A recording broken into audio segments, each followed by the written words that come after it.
Welcome to syllabus పట్టు job కొట్టు. Yes, మీరు గ్రూప్స్ కి బాగా ప్రిపేర్ అవుతున్నారు కదా. మీ ప్రిపరేషన్ ఇంకొంచెం ఎన్హాన్స్ చేయడానికి, ఇంకా బాగా జరగాలని కోరుకుంటూ మేము ఈ ప్రోగ్రామ్ని స్టార్ట్ చేశాం. మరి మీ ప్రిపరేషన్ బాగా ఉండాలి అనంటే సిలబస్ మీద బాగా పట్టు సాధించాలి కదా. అందుకే వివిధ సబ్జెక్ట్స్ మీద ఉన్న ఫ్యాకల్టీలో నిష్ణాతులని తీసుకొస్తూ ఉన్నాం. ఇవాళ మనం భారత ఆర్థిక వ్యవస్థ అలాగే రాష్ట్ర ఆర్థిక వ్యవస్థ గురించి తెలుసుకుందాం. దీని గురించి మాట్లాడడానికి ఇవాళ స్టూడియోలో ఉన్నారు డాక్టర్ అల్లాడి అంజయ్య గారు, ఎకనామిక్ సీనియర్ ఫ్యాకల్టీ. వారితో మాట్లాడదాం. అలాగే భారత ఆర్థిక వ్యవస్థ గురించి కూడా బాగా క్లుప్తంగా తెలుసుకుందాం. ఇది మీకు చాలా హెల్ప్ఫుల్ గా ఉంటుంది అని మేము ఆశిస్తున్నాం. హలో అండి అంజయ్ గారు. నమస్తే అండి. నమస్తే. ఎకనామిక్స్ అంటే చాలా మంది గుండె గుబేల్ అయిపోతూ ఉంటుంది. సాధారణంగా చాలా టఫ్ సబ్జెక్ట్, స్కోరింగ్ కూడా చాలా తక్కువ ఉంటుంది అని అంటారు. ఎలా ప్రిపేర్ అవ్వాలి? ఫస్ట్ ఆఫ్ ఆల్ అసలు ఎగ్జామ్కి ఎలా ప్రిపేర్ అవ్వాలి, దాని తర్వాత మనం ఎకనామిక్స్కి వద్దాం. ఇక్కడ మనకు బేసిక్ థింగ్స్ ఏంటి అంటే, ఫస్ట్ మనం ప్రిపేర్ అయ్యే ఎగ్జామ్ చాలా కీలకమైంది. ఇక్కడ ప్రధానంగా ఏంటంటే డిఫరెంట్ ఎగ్జామ్స్ ఉంటాయి. గ్రూప్ 1 ఉంటుంది, గ్రూప్ 2, గ్రూప్ 3, గ్రూప్ 4 అని డిఫరెంట్ ఎగ్జామ్స్. ఇవే కాకుండా SI కానిస్టేబుల్ అని యూనిఫామ్ జాబ్స్ ఉంటాయి.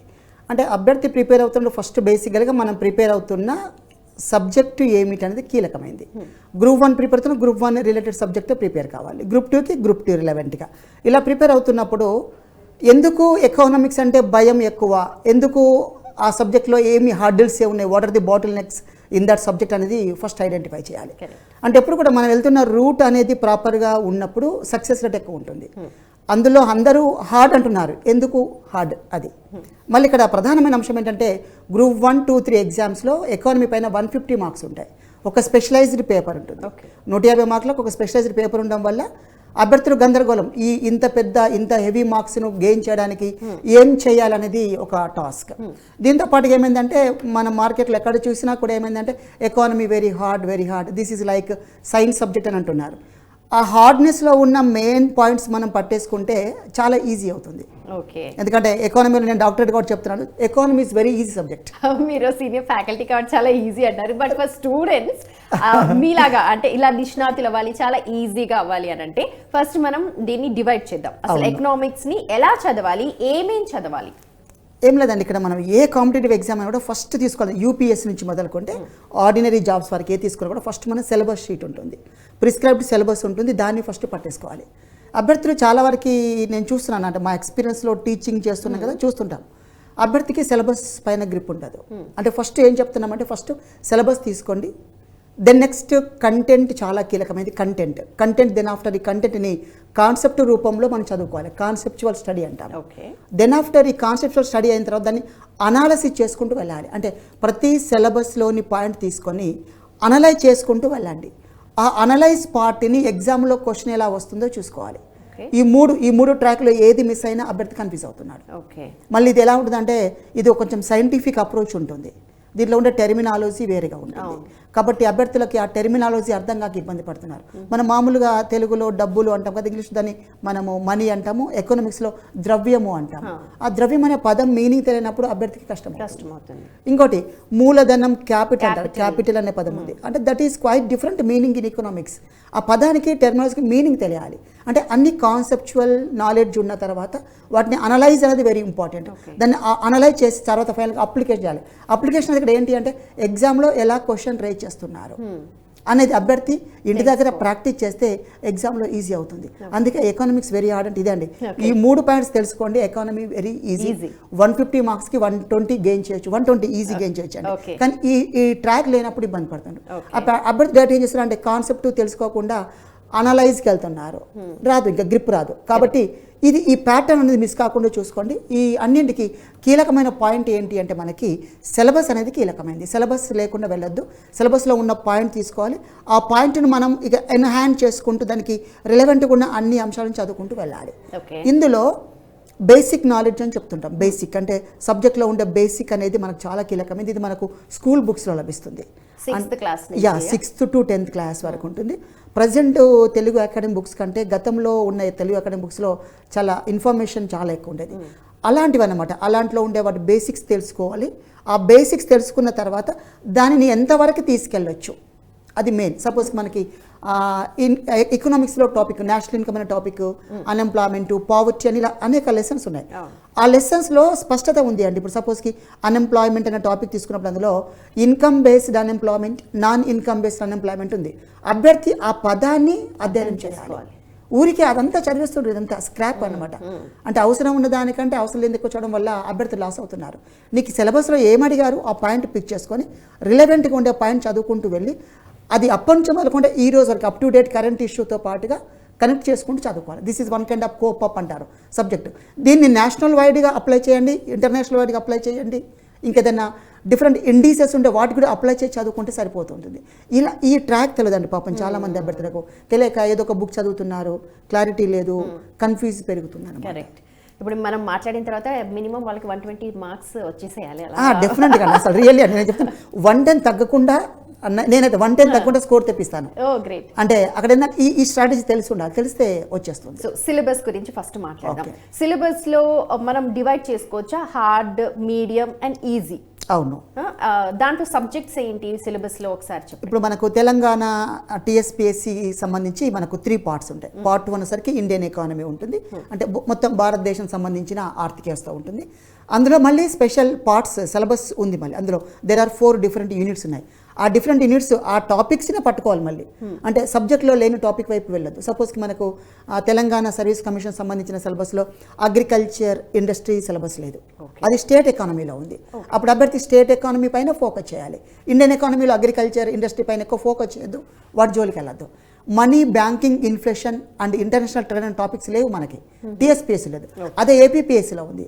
అందుకే నేను పదే చెప్తున్నాను, మనం రాసే ఎగ్జామ్ ఏంటి, ఆ ఎగ్జామ్లో సిలబస్ ఏముంది, ఆ సిలబస్లో ఇంటర్నల్ పాయింట్స్ ఏంటి, ఇలా మైక్రో లెవెల్.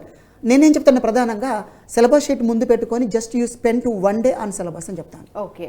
వీళ్ళు ఏం చేస్తారు, బుక్ ఉంటారండి, బుక్ నుంచి చదువుతారు. అలా కాదు, syllabus sheet service commission website నుంచి సిలబస్ షీట్ తీసుకొని ఒక రోజంతా దాన్ని పరిశోధన చేయండి. నేను ఇందులో ఏం చదవాలి, ఏం చదవకూడదు, ఇది ఎక్కడ లభిస్తుంది అనేది సోర్స్ మొత్తం ఒక చిన్న బుక్లెట్ తయారు చేసుకోండి ఫస్ట్. ఆ బుక్లెట్ ఉంటే 50% సిలబస్ క్లోజ్ అండి, చదివినట్టే. అంటే ఫ్రెండ్స్ ఉంటారు, పియర్ గ్రూప్ ఉంటారు, అదే నేను ఇది చదివాను నీవి చదవలేదా అనగానే వెంటనే అయ్యో నేను చదవలేదా అని చెప్పి మళ్ళీ ఆ బుక్ కొనుక్కొచ్చుకొని మొత్తం చదువుతారు. అంటే ఇక్కడ మీరు అన్నట్టుగా బుక్స్ మారుతుండే, నెంబర్ ఆఫ్ బుక్స్ చదువుతారు. బుక్స్ మార్చకండి ప్లీజ్, ఒకటే బుక్ చదవండి, ఒకటే బుక్ చాలు. 1 book 1 mentor, అంటే ఒక ఫ్యాకల్టీ ఒక బుక్ చాలండి జాబ్ రావడానికి. ఎందుకంటే అది పెద్ద సిలబస్ కాదు, హెవీ సిలబస్ కాదు, మనకు డిగ్రీలో పీజీలో అంతే సిలబస్ కాదండి, లిమిటెడ్ సిలబస్ ఉంటుంది. ఎందుకంటే అన్ని గ్రూపులు రాయాలి కదా. ఇక్కడ పాపం ప్రధానంగా ఫార్మసీ వాళ్ళు ఉంటారు, సైన్స్ వాళ్ళు ఉంటారు, బీటెక్ వాళ్ళు ఉంటారు, అందరికీ కామన్ ఎగ్జామ్. అంటే ఇక్కడ అభ్యర్థి గమనించాల్సిందంటే బీటెక్ అభ్యర్థి, బీ ఫార్మసీ అభ్యర్థి అటెంప్ట్ చేసే అంత స్థాయిలో క్వశ్చన్ పేపర్ ఉంటుంది. అంటే that is general question paper అని గుర్తుంచుకోండి. మీరు టెక్నికల్గా ఇన్డెప్త్గా వెళ్ళినా కూడా మళ్ళీ మీ క్వశ్చన్ జనరల్గానే వస్తుంది. కాబట్టి ఆ విధానంలో వెళ్ళాలి. మనకి ఇక్కడ ఇందాక సిలబస్ అన్నాము, ఇండియన్ ఎకానమీలో 4 యూనిట్స్ చెప్పుకున్నాం కదా. ఈ 4 యూనిట్స్ పైన స్పెషల్గా ఫోకస్ చేయండి. నేను మళ్ళీ I will explain each and every unit also. తర్వాత సెకండ్ పార్ట్ వచ్చేసరికి తెలంగాణ స్టేట్ ఎకానమీ ఉంటుంది. సేమ్ మళ్ళీ యాజ్ ఇట్ ఈస్గా 4 యూనిట్స్ ఉంటాయి తెలంగాణ స్టేట్ ఎకానమీ. కాకపోతే ఇందులో ఉండే కాన్సెప్ట్స్ వేరుగా ఉంటాయి, సిలబస్ ప్యాటర్న్ వేరుగా ఉంటుంది. అంటే లాస్ట్ వచ్చేసరికి డెవలప్మెంట్ ఎకానమీ అంటాం, లేదా డెవలప్మెంట్ చేంజెస్, డెవలప్మెంట్ డైనమిక్స్ అని అనేక పేర్లు ఉన్నాయి. తెలుగులో ఒకటే పేరు అభివృద్ధి గమనశీలత అని ఉంటుంది. అదొక థర్డ్ పార్ట్ అండి. ప్రతి పార్ట్లో 4 యూనిట్స్ ఉంటాయి. ప్రతి యూనిట్ పైన మంచి కమాండింగ్ ఉంటే ప్రతి పార్ట్లోంచి 40 మార్క్స్ గెయిన్ చేయొచ్చు. 43 అంటే 120 మార్క్స్ అండి. ఈజీగా 120 మార్క్స్ గెయిన్ చేసే అవకాశం ఉంటుంది. అభ్యర్థులు గమనించాలి, సిలబస్ ప్రకారంగా వెళ్తే బెటర్. ఇందులో మీరు ఇందాక అన్నట్టుగా నెంబర్ ఆఫ్ బుక్స్, దాని ప్రభావం చాలా ఎక్కువ ఉంటుందండి. అంటే ఒక బుక్ ఏదో కొత్తగా ఉంది, ఇంకా అప్డేటెడ్గా ఉంది అనగానే అభ్యర్థి కొనేస్తాడు, కానీ దానివల్ల టైం ఎక్కువ కిల్ అవుతుంది. మనకు ఒక అథెంటిక్ బుక్ ఉంటుంది ప్రతి అభ్యర్థి కూడా. ఇప్పుడు సపోజ్కి నా క్లాసెస్ వింటున్న అభ్యర్థి నా బుక్ చదువుతాడు, అలాగే అదే ప్యాటర్న్ మెయింటైన్ చేయాలి. ఇప్పుడు సపోజ్కి నా క్లాస్ వింటున్నప్పుడు నా బుక్ చదవండి, వేరే ఫ్యాకల్టీ క్లాస్ మీద వేరే బుక్ చదవండి, ఎవరి కన్సర్న్ ఫ్యాకల్టీ బుక్ చదవండి. ఎందుకంటే అప్పుడు టీచ్ చేస్తున్న ఫ్యాకల్టీ ఆ బుక్ రెండు కూడా ప్రాపర్గా సింక్ అవుతాయి, అభ్యర్థికి ఈజీ అవుతుంది. ఇక్కడ అభ్యర్థి చేసే ప్రధాన మిస్టేక్ ఏంటంటే ఒక దగ్గర కోచింగ్ వెళ్తారు, ప్రిపేర్ అవుతారు, ఇంకొక బుక్ చదువుతారు. చాలా అసలు ఎంత డిస్టర్బెన్స్గా ఉంటుంది అనమాట. అసలు వాడు ఏం చదువుతున్నావు మనకు అర్థం కాదు, ఫ్యాకల్టీ చెప్పిన దానికి బుక్లో ఉందానికి మ్యాచ్ కాదు, అసలు చాలా డ్రాస్టిక్ ఉంటుంది, చాలా ఇబ్బంది పడుతున్నారు. అసలు సిలబస్ ఫినిష్ అవ్వడం లేదండి. నేను నా 18 years ఎక్స్పీరియన్స్ చూసినా చాలా మంది అభ్యర్థులకి జాబ్ ఎందుకు రావట్లేదంటే సిలబస్ వన్స్ కూడా కంప్లీట్ అవ్వట్లేదు. సిలబస్ కంప్లీట్ అవ్వకుండా జాబ్ ఎలా వస్తుంది, అది స్వయంకృత అపరాధం నా భాషలో అయితే. కాబట్టి ఫస్ట్ నేను ఇప్పుడు చెప్పిన ప్యాటర్న్లో ఇక్కడ ఎవరికీ స్వార్థం ఉండదు. నీకు నచ్చిన ఫ్యాకల్టీ దగ్గర కోచింగ్ వెళ్ళు, నచ్చిన ఫ్యాకల్టీ బుక్ చదువు, దాంతో ప్రాపర్గా వెళ్తుండు. దాంతోపాటుగా సబ్జెక్ట్ డెవలప్ చేసుకోవడానికి అప్పుడప్పుడు తెలుగు అకాడమీ బుక్స్ కూడా ఫాలో కావాలి. తెలుగు అకాడమీ బుక్స్ ఎలా ఉంటుందంటే చక్కగా ఇన్ఫర్మేషన్ బాగుంటుంది. కాకపోతే అది ఎకానమీ సబ్జెక్ట్ వచ్చేసరికి టెర్మినాలజీ డిఫరెంట్గా ఉంటుంది. పాపం అభ్యర్థులకు అర్థం అవ్వట్లేదు.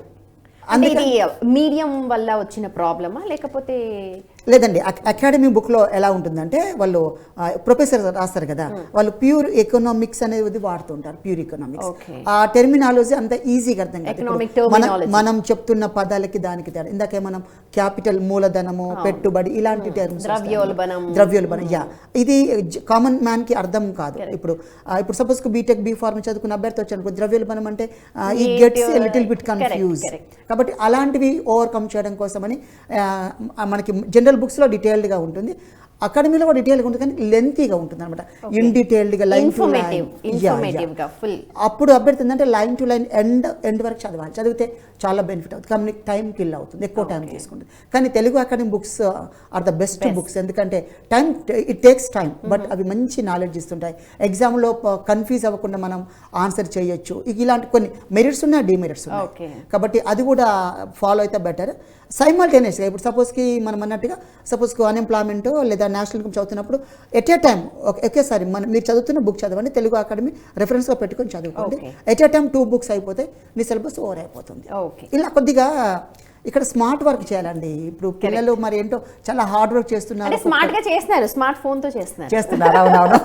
దాన్ని ఇక్కడ మెమరీ చేసుకోవాలి కదా. ఇక్కడ ఏంటంటే మనకి ఏమంటాం, మనం మెమరీ కార్డ్ చిన్నదే కదా, సో అక్కడ చిన్నది అభ్యర్థులు కన్ఫ్యూజ్ అవుతున్నారు. సో అలా కాకుండా వెరీ స్మార్ట్గా అండి. అసలు ఎకానమీ అనేది వెరీ సింపుల్ సబ్జెక్ట్ అండి అది, కానీ బేసిక్స్ రావట్లేదు అభ్యర్థులకు. Basics and that is called fundamentals ఉంటాయి కదా, ఆ ఫండమెంటల్స్ లేకుండా పాపం చదువుతున్నారు. పెద్ద బిల్డింగ్ కన్స్ట్రక్ట్ చేస్తున్నారు, కూలిపోతుంది. Foundation is not good and better. అదొక్కటి మాత్రం ఇంప్రూవ్ చేసుకోవాల్సిన అవసరం ఉంది. అంటే ఫస్ట్ డే వన్ రోజే అసలు ఇందులో ఏం చదవాలి అనేది ఫస్ట్ ఫైండ్ అవుట్ చేయాలి. కొంతమంది అంటారు, సార్ ఎలా ఫైండ్ అవుట్ చేయాలి, మాకు మేము ఓన్ అడగబోతున్నాను యాక్చువల్గా. ఎందుకంటే అసలు సబ్జెక్టే ఫస్ట్ ఆఫ్ ఆల్ చూస్తేనే ఇదే సబ్జెక్ట్ లో దాంట్లో ఇది ఇంపార్టెంట్ ఇది అన్ఇంపార్టెంట్ అని ఎలా చూస్ చేసుకోవాలి. అక్కడ అసలు ఆ సిలబస్ చూడగానే ప్యానిక్ అవుతారండి అభ్యర్థులు. ప్యానిక్ అసలు భయపడుతుంది, అమ్మో ఇంత సిలబస్. ఇది జాబ్ చూస్తేనేమో చాలా టెంప్టింగ్ గా ఉంటుంది. అసలు గ్రూప్ 1 లోనేమో డిప్యూటీ కలెక్టర్ ఉంటుంది, డిఎస్పీ ఉంటుంది, సిటీఓస్ ఉంటాయి, ఇవన్నీ టెంప్టింగ్ ఫోర్స్ అనమాట. ఇక్కడ చూసినాము సిలబస్ వెరీ హార్డ్, టఫ్, అందులో టెర్మినాలజీ అర్థం కాకపోవడం. ఇక్కడ అభ్యర్థులు ఏం చేయాలంటే దీనికోసమని ఫస్ట్ ఒక 1 వీక్ ఊరికే టైం స్పెండ్ చేయండి. ఏం కాదు 1 వీక్. ఎలా నేను ఇందాక చెప్పాను కదా, సిలబస్ షీట్ ముందు పెట్టేసుకొని జస్ట్ ఊరికే రౌండప్ చేయండి. ఆ పదాల్లో నీకు తెలిసిన పదాలు ఏంటి రౌండప్ చేసుకోండి. ఫర్ ఎగ్జాంపుల్ నేను ఇందాక ఈజీగా చెప్పాను, ప్లాన్స్ ఉంది, ప్రణాళికలు ఉంది. మనకు అందరికీ వెళ్ళినాం ప్రణాళికలు, 5 year ప్లాన్స్. మనం ఎప్పుడు స్కూలింగ్లో చదువుకున్నాం, 7th 8th 9th చదువుకున్నాం. రౌండప్ చేసుకోండి. నేను ఇది విన్న పదము, డిగ్రీలోనో పీజీలోనో విన్న పదము. నేషనల్ ఇన్కమ్ ఓకే, ఈ విన్న పదం. ఇలా రౌండప్ చేసుకోండి, జస్ట్ రౌండప్ చేసుకుంటూ వెళ్ళండి. రౌండప్ చేసుకున్నాక ఒకసారి గతంలో question papers, previous question papers అంటే లాస్ట్లో ఏపీపీఎస్సీ కానీ అంటే లాస్ట్ టైం టీఎస్పీఎస్సీ అడిగిన ఎగ్జామ్స్లో కానీ క్వశ్చన్ ఎలా అడిగారు, అదొకటి ముందు పెట్టుకోవాలి, సరిపోతుంది. ఇంకా క్వశ్చన్ ఈ టాపిక్లో క్వశ్చన్ ఇలా అడిగాడు, కొద్దిగా ఒక 10% నాలెడ్జ్ వస్తుంది. ఇలా రోజు ఒక 10% ఇలా 50% నాలెడ్జ్ వచ్చినాక అభ్యర్థికి కాన్ఫిడెన్స్ లెవెల్ బాగా పెరుగుతాయి. అప్పుడు ఏది ఇంపార్టెంట్ అన్ఇంపార్టెంట్ కూడా తెలిసిపోతుంది. ఆఫ్టర్ సింపుల్ ఒక 10 క్వశ్చన్ పేపర్స్ ముందు పెట్టుకొని ప్రాక్టీస్ చేస్తే ఆటోమేటిక్గా అసలు ఇంకా మనం సక్సెస్ అవ్వచ్చు. మేము చదువుతున్నప్పుడు అలాగే మేము చదువుతున్న కాలంలో కోచింగ్స్ లేవు, అసలు కోచింగ్స్ లేవు, సోర్స్ లేవు. అప్పుడు నేనైతే ప్యూర్గా తెలుగు అకాడమీ స్కూల్ బుక్ చదువుకున్నాము, వెరీ రిమోట్ ఏరియా నుంచి వచ్చినాము, జాబ్స్ కొట్టాము, జాబ్లో ఉన్నాము. ఇంత హ్యాపీగా ఉన్నామంటే కారణం ఏంటి? ఆ Telugu Academy books good earlier. అంటే ఇప్పుడు ఫౌండేషన్ గురించి అని చెప్పారు, అట్లా అని కాదు. కాకపోతే ఇప్పుడు ఏమైందంటే సెమిస్టర్ వైజ్ అయింది. సెమిస్టర్ అయ్యేటప్పటికి ఏమవుతుంది, జనాలకి ఆ 3 నెలలు చదవడం, 3 నెలలు అయిపోగొట్టం. కానీ మళ్ళీ ఫ్రాంక్లీగా మాడుకుంటే మనం డిగ్రీ పీజీ చదవలేదండి. ఎందుకంటే ఆ 10 క్వశ్చన్స్ చూడడము, వాటిని రాసుకోవడం, రావడం తప్ప సబ్జెక్ట్ నేర్చుకోలేదు. అలా కాదు, మీరు సార్ చెప్తున్నారు ఆ బుక్స్ అన్ని కూడా రిఫర్ చేయండి. లేదండి, only 6th to 10th class, intermediate 2nd year, degree 2nd year, ఈ బుక్స్తో జాబ్ వస్తుందండి, జస్ట్ అంతే. కానీ వాళ్ళకి అది తెలియదు, అది ఇంటర్మీడియట్లో ఉంది, 6th లో ఉంది అనే విషయం. ఒకసారి వండర్ఫుల్ క్వశ్చన్ ఏంటంటే గ్రూప్ 2 ఎగ్జామ్లో 6th క్లాస్ నుంచి ఒక బిట్ అడిగారు, 6th క్లాస్ బిట్ అడిగారు. చాలా మంది బిట్ ఎక్కడిది అని కన్ఫ్యూజ్ అయితే నేను చెప్పాను 6th so and so lesson చూడండి అంటే చూస్తే 6th క్లాస్లో ఉంది. పిల్లలు షాక్ అయ్యారు, సార్ 6th క్లాస్ క్వశ్చన్ అడిగారు. అలాగే 6 ఒకసారి 9th క్లాస్ ఎగ్జామ్లో ఒకటి సంథింగ్ కోశలోటు అనగానేమి అని అడిగాడు. అది ఎగ్జాక్ట్ ఆ వర్డ్ ఎగ్జాక్ట్గా 9th క్లాస్ బుక్లో ఉందండి. అదే పదం తీసుకొచ్చి ఇక్కడ అడిగారు. అంత సిల్లీ బిట్స్ అంటే అభ్యర్థి అక్కడ చదవలేదనే తెలిసిపోతుంది. అంటే అభ్యర్థి ఆ క్వశ్చన్ అడగానే తెలిసిపోతుంది అనమాట. ఓహో మీరు ఆ బుక్ చదవలేదు, డైరెక్ట్గా అటాక్ చేస్తున్నామని తెలిసిపోతుంది. మనం ఎప్పుడో 6th క్లాస్ లో చదువుకుంది బేసిస్, కానీ ఇప్పుడు గ్రూప్స్ వచ్చేటికి మనం కొంచెం పెద్ద చదువుతున్నాం కాబట్టి ఇంకొంచెం ఇండెప్త్ గా చదువుదామని అది మెయిన్ వెళ్ళిపోతూ ఉంటుంది. అలా కదండి, బుక్ సైజ్ చూస్తున్నారు. But please you don't C book size, just you focus on quality. Quality ఉండాలి. బుక్ కూడా నేను పెద్ద బుక్ చదవని చెప్పి రికమెండ్ చేయండి. చిన్న బుక్, స్మార్ట్ బుక్, చిన్న బుక్ చదువుకోవాలి. ఆ చిన్న బుక్ లో కంటెంట్ అంతా కవర్ అవుతుంది. అదే మనకి ఎగ్జామ్లో వస్తుందని చెప్తుంటాం అన్నమాట. అయితే ఈ మధ్యలో అభ్యర్థులు పెద్ద పెద్ద గ్రంథాలు చదువుతున్నారండి. అసలు అది రియల్గా నీడ్ నాట్, ఎందుకంటే మనకు అకార్డింగ్ టు ఎగ్జామ్ ప్యాటర్న్ అంతా అకార్డింగ్ టు సిలబస్ ఉంటుంది. ఎందుకంటే మేము 2008 నుంచి చూస్తున్న ఎగ్జామ్ పేపర్స్ అన్ని కూడా ప్రతి ఎగ్జామ్ పేపర్లో 90% అండి, 90% ఇది నోట్ చేసుకోవాలి అభ్యర్థులందరూ కూడా. 90% సిలబస్ బేస్డ్ వస్తుంది, 10% సిలబస్లో కవర్ అవ్వట్లేదు. అంటే అన్నోన్ బిట్స్ 10%. ఏముందంటే 10% 15 మార్క్స్ ఎక్కడి నుంచి అడుగుతున్నాడు, వాటిని పక్కన పడేసినా కూడా మనకు 135 questions purely based on syllabus. 135లో మనకు 110 చేస్తే జాబ్ వచ్చేస్తుంది. 110 ఇనఫ్. అంటే ఇంకొక మీకు 25 మార్క్స్ లెస్ అయినా కూడా నథింగ్ ఎల్స్ 110 మార్క్స్ ఈజీగా వస్తాయి. రిజర్వేషన్ లాంటివి ఉండి ఉమెన్ కేటగిరీ అయితే 100+ ఉన్న జాబ్ వచ్చేస్తుంది. కాబట్టి ఇవన్నీ బేరీస్ వేసుకోవాలి. అంటే after balancing and after identifying all these things మీరు ప్రిపేర్ అవ్వండి, మీకు ఎగ్జామ్ ఈజీగా కనబడుతుంది. ఇవన్నీ తెలియకుండా ఎంటర్ అయితే చీకట్లో రాయి వేద్దాం అని చెప్పి కాకుండా జస్ట్ ప్లాన్ గా వెళ్ళాలి ఏదైనా సరే. ఏం లేదండి, ఒక చిన్న కాలువలు వెళ్తున్నప్పుడు ఆ కాలువలో వాటర్ ఎంత డెప్త్ ఉంది ఎంతో తెలుసుకొని వెళ్ళండి. ఏం లేదు, ఈజీగా వెళ్తాము. నీకు తెలియదు, ఎవరో చెప్పారు బాగా డెప్త్ ఉందని చెప్పేసరికి భయపడ్డావు, అక్కడే ఆగిపోయావు. This is happening right now. ఇది ఒక్కటి ఓవర్కమ్ చేస్తే అభ్యర్థులు చాలా ఇంటెలెక్చువల్స్ ఉన్నారండి ప్రెసెంట్ జనరేషన్ లో. ఎంత షార్ప్ ఉన్నారు పిల్లలు. గ్రాస్పింగ్ పవర్ కూడా చాలా ఎక్కువ. రియల్లీ గ్రాస్ అంటే ఒకసారి చెప్పగానే they are applying to the economy. ఇప్పుడు సపోజ్ మన ఎకనామిక్స్ లో ఎందుకు ఇందాక టఫ్ ఎందుకని అన్నాను కదా, I will give one example. ఇక్కడ ఎలా ఉంటుందంటే ఎకానమీ అనేది సపోజ్ ఒక పాయింట్ తీసుకుందాం. సపోజ్కి పావర్టీ తీసుకో, లేదా పాపులేషన్, జనాభా ఎక్కువ ఉంది కదా. జనాభా ఎక్కువ ఉండడం వల్ల ఇండియాలో జనాభా ఎక్కువ ఉంది, high pressure of the population on Indian economy ఉంది కదా. ఇది ఏ అంశం పైన ఎలా ఇంపాక్ట్ చూపిస్తుందని ఎగ్జామ్లో అడుగుతాడు. Effect of Indian population on different sectors, agriculture sector, industrial sector, service sector, employment source, ఇలా అన్ని ఆడతారు అనమాట. ఆ ఒక పదం మనకు తెలుసు, భారతదేశంలో జనాభా ఎక్కువ ఉందనే పదం ఒక్కటి తెలుసు, దాని యొక్క ఇంపాక్ట్ ఎలా ఉందో తెలుసుకోవాలి. That is called application part అనమాట. ఎగ్జామ్ ఏం చేస్తాడు, అదే పాయింట్ తీసుకుంటాడు అని తీసుకొని దాన్ని దేనికో కనెక్ట్ చేస్తాడు, లేదా ఇంటర్నేషనల్ అఫైర్స్ కనెక్ట్ చేస్తారు అప్పుడప్పుడు. అంటే భారతదేశంలో జనాభా ఎక్కువ ఉండడం వల్ల మనం ఇతర దేశాల్లో ఎక్కువ మంది ఎంప్లాయీస్ ఉన్నారు మన వాళ్ళే. అమెరికా చూసినా, ఫారిన్ కంట్రీస్ ఎక్కడ చూసినా ఇండియన్స్ ఉంటారు అక్కడ. They are earning a lot amount. అది బెనిఫిట్ ఒక విధంగా, that is favour to the economy of India.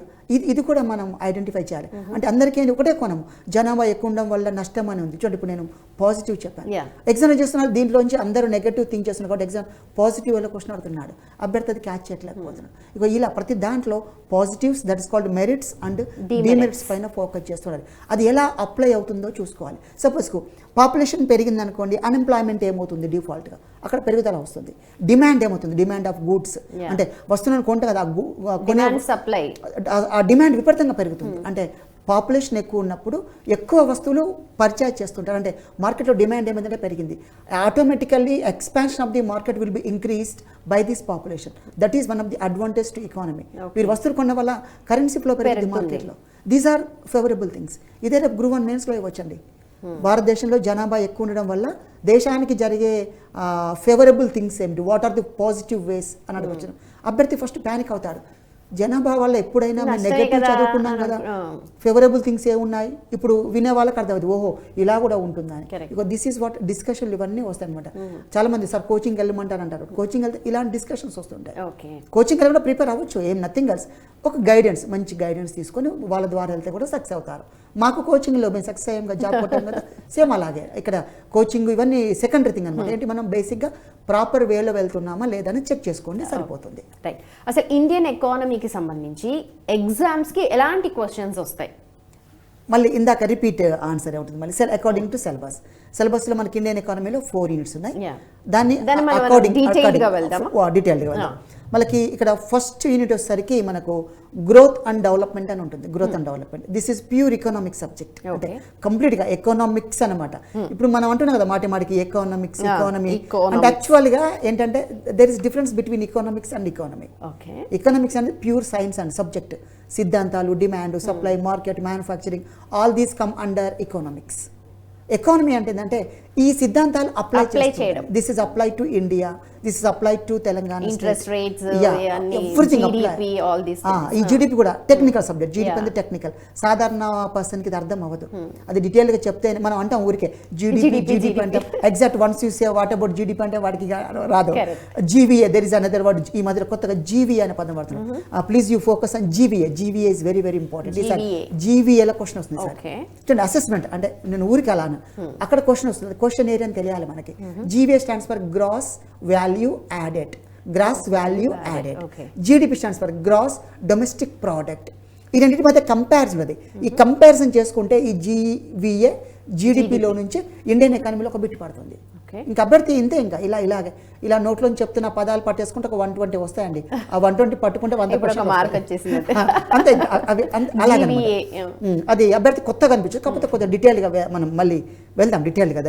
What is meant by GVA and GDP కూడా డిస్కస్ చేద్దాం. ఇక్కడ ఒక పాయింట్, ఇలా ప్రతి అంశము కూడా మనం అధ్యయనం చేస్తున్నప్పుడు దాన్ని కంప్లీట్ నాలెడ్జ్ పొందాలి. మనం అదే మాటికి ఏమంటాం అంటే కాన్సెప్ట్ పైన గ్రిప్ ఉండాలి. కమెంట్ ఓవర్ ఆన్ కాన్సెప్ట్ అంటున్నాము. ఇక్కడ జీవీ అనే పదం వాడినా, జీడిపి అనే పదం వాడినా, లేదంటే జిఎన్ఐ అనే పదం కూడా కొత్తగా అంటే వాడుతున్నాం. GNI, NNI, PCI, per capital income. ఇక్కడ పర్ క్యాపిటల్ ఇన్కమ్ లో ఇప్పుడు కొత్తగా 4 అంశాలు డిక్లేర్ చేస్తుంది మన గవర్నమెంట్ ఆఫ్ ఇండియా వాళ్ళు సర్వేలో. ఈ 4 నుంచి ఒక బిట్ పడుతుంది. అంటే ఏ రాష్ట్రంలో పర్ క్యాపిటల్ ఇన్కమ్ ఎక్కువగా ఉంది. ఇక్కడ ఈ this is based on statistical reports and data are economic survey. ఇలాంటివి అభ్యర్థులు ఫిక్స్ అండి. ఒక 60-70 క్వశ్చన్లు అయితే నేను ఊరికి ఓవరాల్గా చెప్తాను. 60-70 క్వశ్చన్స్ అవి అలా పడుతుంటాయి. 60-70 క్వశ్చన్స్ 60-70 వచ్చినాయన్నాక పిల్లాడికి ఇంకేం చేస్తాడు, ఆటోమేటిక్గా ఇంకో 40 మార్క్స్ 40 మార్క్స్ కదా. ఈ ట్రైస్ అంటే ఇవి కొద్దిగా ఈ సోర్స్ మనం వెతకాలన్నమాట. ఫస్ట్ వెతకాలి. మీరు సెల్ఫ్ స్టడీ చేసినప్పుడు కూడా వీటిని వెతకండి. ఈ పదాలు నేను చెప్తున్న పదాలను వెతికితే మనకు బెటర్గా ఉంటుంది. ఇప్పుడు ఫస్ట్ యూనిట్ అనేది ఎకనామిక్స్ సంబంధించింది. ఎకనామిక్స్ అనేది ప్యూర్ సైన్స్ అని గుర్తుంచుకోండి. ఇందులో first one growth and development అని ఉంటుంది. గ్రోత్ అనేది తెలుగులో ఆర్థిక వృద్ధి, డెవలప్మెంట్ అంటే ఆర్థికాభివృద్ధి అని ప్యూర్ టెక్నికల్ సబ్జెక్ట్స్. ఇది మనం బై ప్రాక్టీస్ వచ్చేస్తాయి, మనకు వాటికి మీనింగ్ కూడా ఉంటుంది. ఆ మీనింగ్ నేర్చుకుంటే ఆటోమేటిక్గా ఎలాబరేట్గా మనం అర్థం చేసుకోవచ్చు. ఇక్కడ ఏం లేదండి, జస్ట్ ఒక ప్రొడక్షన్ తీసుకున్నప్పుడు ఆ ప్రొడక్షన్లో పెరుగుదల వస్తే దాన్ని వృద్ధి అంటాము. గ్రోత్ గ్రోత్ ఏం వచ్చిందంటే మనం మామూలుగా బయట లాంగ్వేజ్లో ఏమైనా వృద్ధి జరుగుతుందా అంటే అయినా ఫినాన్షియల్ డెవలప్ అయ్యావని మీనింగ్ ఎకనామిక్స్లో. డెవలప్మెంట్ అంటే ఆల్ ఆస్పెక్ట్స్. ఒక పర్సన్ తీసుకుంటే ఆ పర్సన్ యొక్క మెచ్యూరిటీ లెవెల్, థింకింగ్ లెవెల్స్ అన్నీ మారుతుంటాయి అనుకోండి. దట్ సింపుల్ కాల్ డెవలప్మెంట్ అంటారు. మనం అప్లై చేసుకోవాలి. దాన్ని ప్యూర్ సబ్జెక్ట్లోకి వెళ్ళి చదివితే కన్ఫ్యూజ్ అవుతుందండి. ఆ టెర్మినాలజీ అర్థంగా కన్ఫ్యూజన్ అనమాట. ఇలా చిట్ చాట్ లాగా మన డిస్కషన్ లాగా చేసుకుంటే ఓహో ఇది డైలీ థింగ్స్ తోటి మనం దాన్ని కోరిలేట్ చేసుకోవాలి. ఆ రిలేషన్ వల్ల ఏమవుతుందంటే మనం ఎగ్జామ్ కూడా ఈజీగా ఐడెంటిఫై చేస్తాం. ఇక్కడ ఏమన్నాను, ఏదైనా ప్రొడక్షన్ అవుట్పుట్ అయింది అంటే దట్ ఈస్ కాల్డ్ గ్రోత్. మొత్తం ఆల్ ఆస్పెక్ట్స్ తీసుకున్నప్పుడు డెవలప్మెంట్ అన్నాం. ఇక్కడ ఆల్ ఆస్పెక్ట్స్ అంటే ఏదైనా రావచ్చు అండి. So for example technological changes కావచ్చును, ఇన్స్టిట్యూషనల్ చేంజెస్ కావచ్చును, ఆర్గనైజేషనల్ చేంజెస్ కావచ్చును. ఇంకా ఏ చేంజ్ అయినా కూడా ఇఫ్ సింపుల్లీ క్వాలిటీ కావచ్చును, quality of goods and services కావచ్చును. ఇలా ఏదైనా అనుబంధంగా యాడ్ అయితే దట్ ఇస్ కాల్డ్ డెవలప్మెంట్. మనం ఏమంటాం డెవలప్మెంట్ అనే పదం మామూలు పడతాం. ఈ మధ్యలో నేను డెవలప్మెంట్ వచ్చింది అంటే ఆల్ ఆస్పెక్ట్స్ కలిసి ఉంటాయి. If that is a single thing that is called economic growth అని పెడుతుంటారు. ఇక ఇలా basics, this is called basics. ఇది వచ్చినాక దీన్ని మళ్ళీ ఏం చేస్తుంటే ఎగ్జామినర్ ఇది అడగట్లేదండి, ఇది ఇండియన్ ఎకానమీకి ఎలా రిఫ్లెక్ట్ అలా అడుగుతున్నప్పుడు అభ్యర్థికి అర్థం అవ్వదు. అసలు సారేమో క్లాసులు ఇలా చెప్పారు, ఎగ్జామ్లోనేమో ఇలా ఉంది. అసలు క్లాసులో వినేది ఎగ్జామ్లో కనిపించదు ఎకానమీలో. అదొక పెద్ద టఫ్ టాస్క్ అనమాట. సో అప్పుడు అభ్యర్థి కన్ఫ్యూజ్ అవ్వదు. దీన్ని just you apply to our economy, either Indian economy or state economy apply చేసుకుంటే సరిపోతుంది. అంటే దాని ఇంపాక్ట్ ఎలా ఏం లేదు, సింపుల్గా ఇంపాక్ట్ రెండవది మెరిట్స్ అండ్ డిమెరిట్స్, ఓకే. ఇంతే, ఇంకా అంతకుమించి ఏముండవు. ఏముండదు. బేసిక్ థింగ్ ప్రతిదానికి ఒక అడ్వాంటేజ్ డిసడ్వాంటేజ్ దేనికైనా సరే అంతే. ఇక దట్స్ వెరీ, ఇవి ఒక ఫైన్ డే ఇలా నేర్చుకున్నాక ఒక ఫైన్ డే స్టూడెంట్ చెప్పేస్తాడు, అంటే అతన్ని చెప్పేస్తారు, sir these are merits, these are demerits, this is basic concept అని టకాటక చెప్పేస్తారు. అది వచ్చేంత వరకు కష్టపడ్డి, అది వచ్చినాక ఏదైనా అంతే, వచ్చేదాకా కష్టం, వచ్చిన తర్వాత ఈజీ. జాబ్ వచ్చిన వాళ్ళని అడిగితే నేను చాలా ఈజీగా జాబ్ కొట్టాను అంటాము, జాబ్ రాని వాడు చాలా టఫ్ సార్ అంటారు.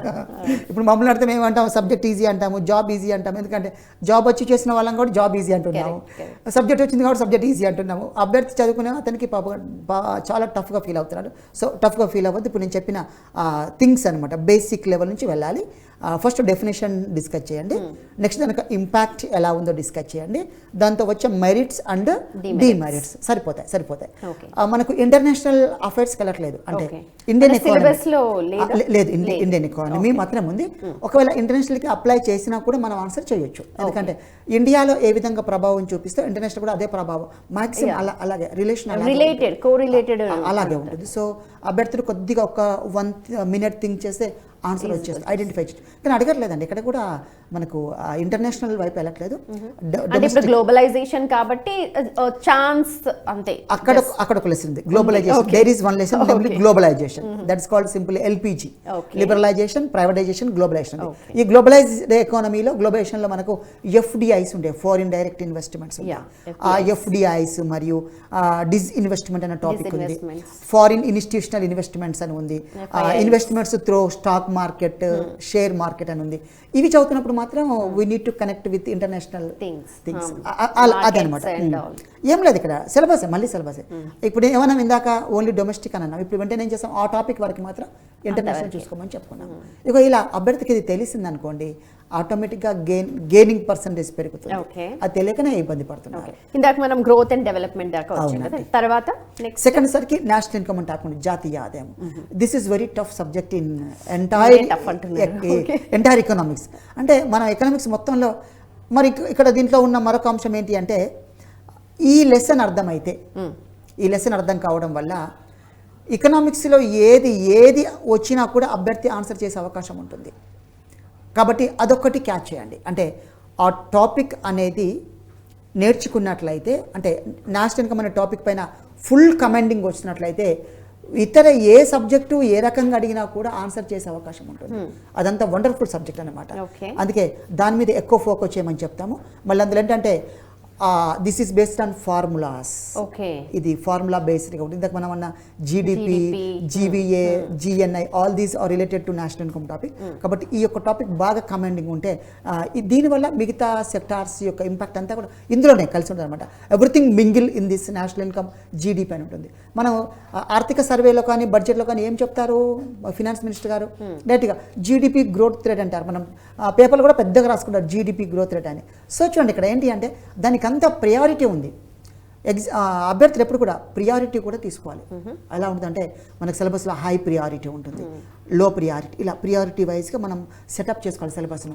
అప్పుడు ఏమవుతుంది అంటే సింపుల్గా దీనికి వెయిటేజ్ ఎక్కువగా ఉంటుంది కాబట్టి ఎక్కువ ప్లాన్డ్గా ప్రిపేర్ అవ్వాలి అనేది. మళ్ళీ ఇంకొకటి, ప్రిపేర్ అవుతున్నప్పుడు ఫస్ట్ స్టార్టింగ్లోనే అభ్యర్థి ఒకవేళ ఈ నేషనల్ ఇన్కమ్ అనే టాపిక్ చదివారనుకోండి, అభ్యర్థిగా నాకు తెలిసి ఆపేస్తాడు, నాకు ఎగ్జామ్ వద్దు. సరే, దానిలోకి వెళ్ళే ముందు ఒక కాలర్ ఉన్నారు, మాట్లాడదాం. నాగరాజు గారు కాల్ చేస్తున్నారండి, మాట్లాడదాం. నాగరాజు గారు, హలో అండి, చెప్పండి మీ డౌట్ ఏంటి చెప్పండి. డాక్టర్ అంజయ్ గారు ఉన్నారు. Good afternoon Nagaraj. సార్, నేను గ్రూప్ కోసం నేను ప్రిపేర్ అవుతున్నాను. ఇండియన్ ఎకానమీలో ఈ బుక్స్ ఏమైనా ఉంటాయి సార్ చదవడానికి? మళ్ళీ ఒకసారి చెప్పరా? నేను గ్రూప్స్ కోసం ప్రిపేర్ అవుతున్నాను సార్. ఓకే. ఇండియన్ ఎకానమీస్ లో ది బెస్ట్ బుక్స్ చదవడానికి ఏదైనా బాగుంది అంటే మీరు సజెస్ట్ చేసేది ఏదైనా బుక్ ఉంటుందా సార్ చదవడానికి? Okay, right. ఓకే, ఇప్పుడు ఇండియన్ ఎకానమీ బుక్ అన్నారు. ఇప్పుడు నాదే ఓన్ పబ్లికేషన్ బుక్స్ ఉన్నాయండి, అల్లాడి పబ్లికేషన్ బుక్స్ ఉన్నవి. అవి చదువుతూ దాంతో పాటుగా తెలుగు అకాడమీ చదవండి.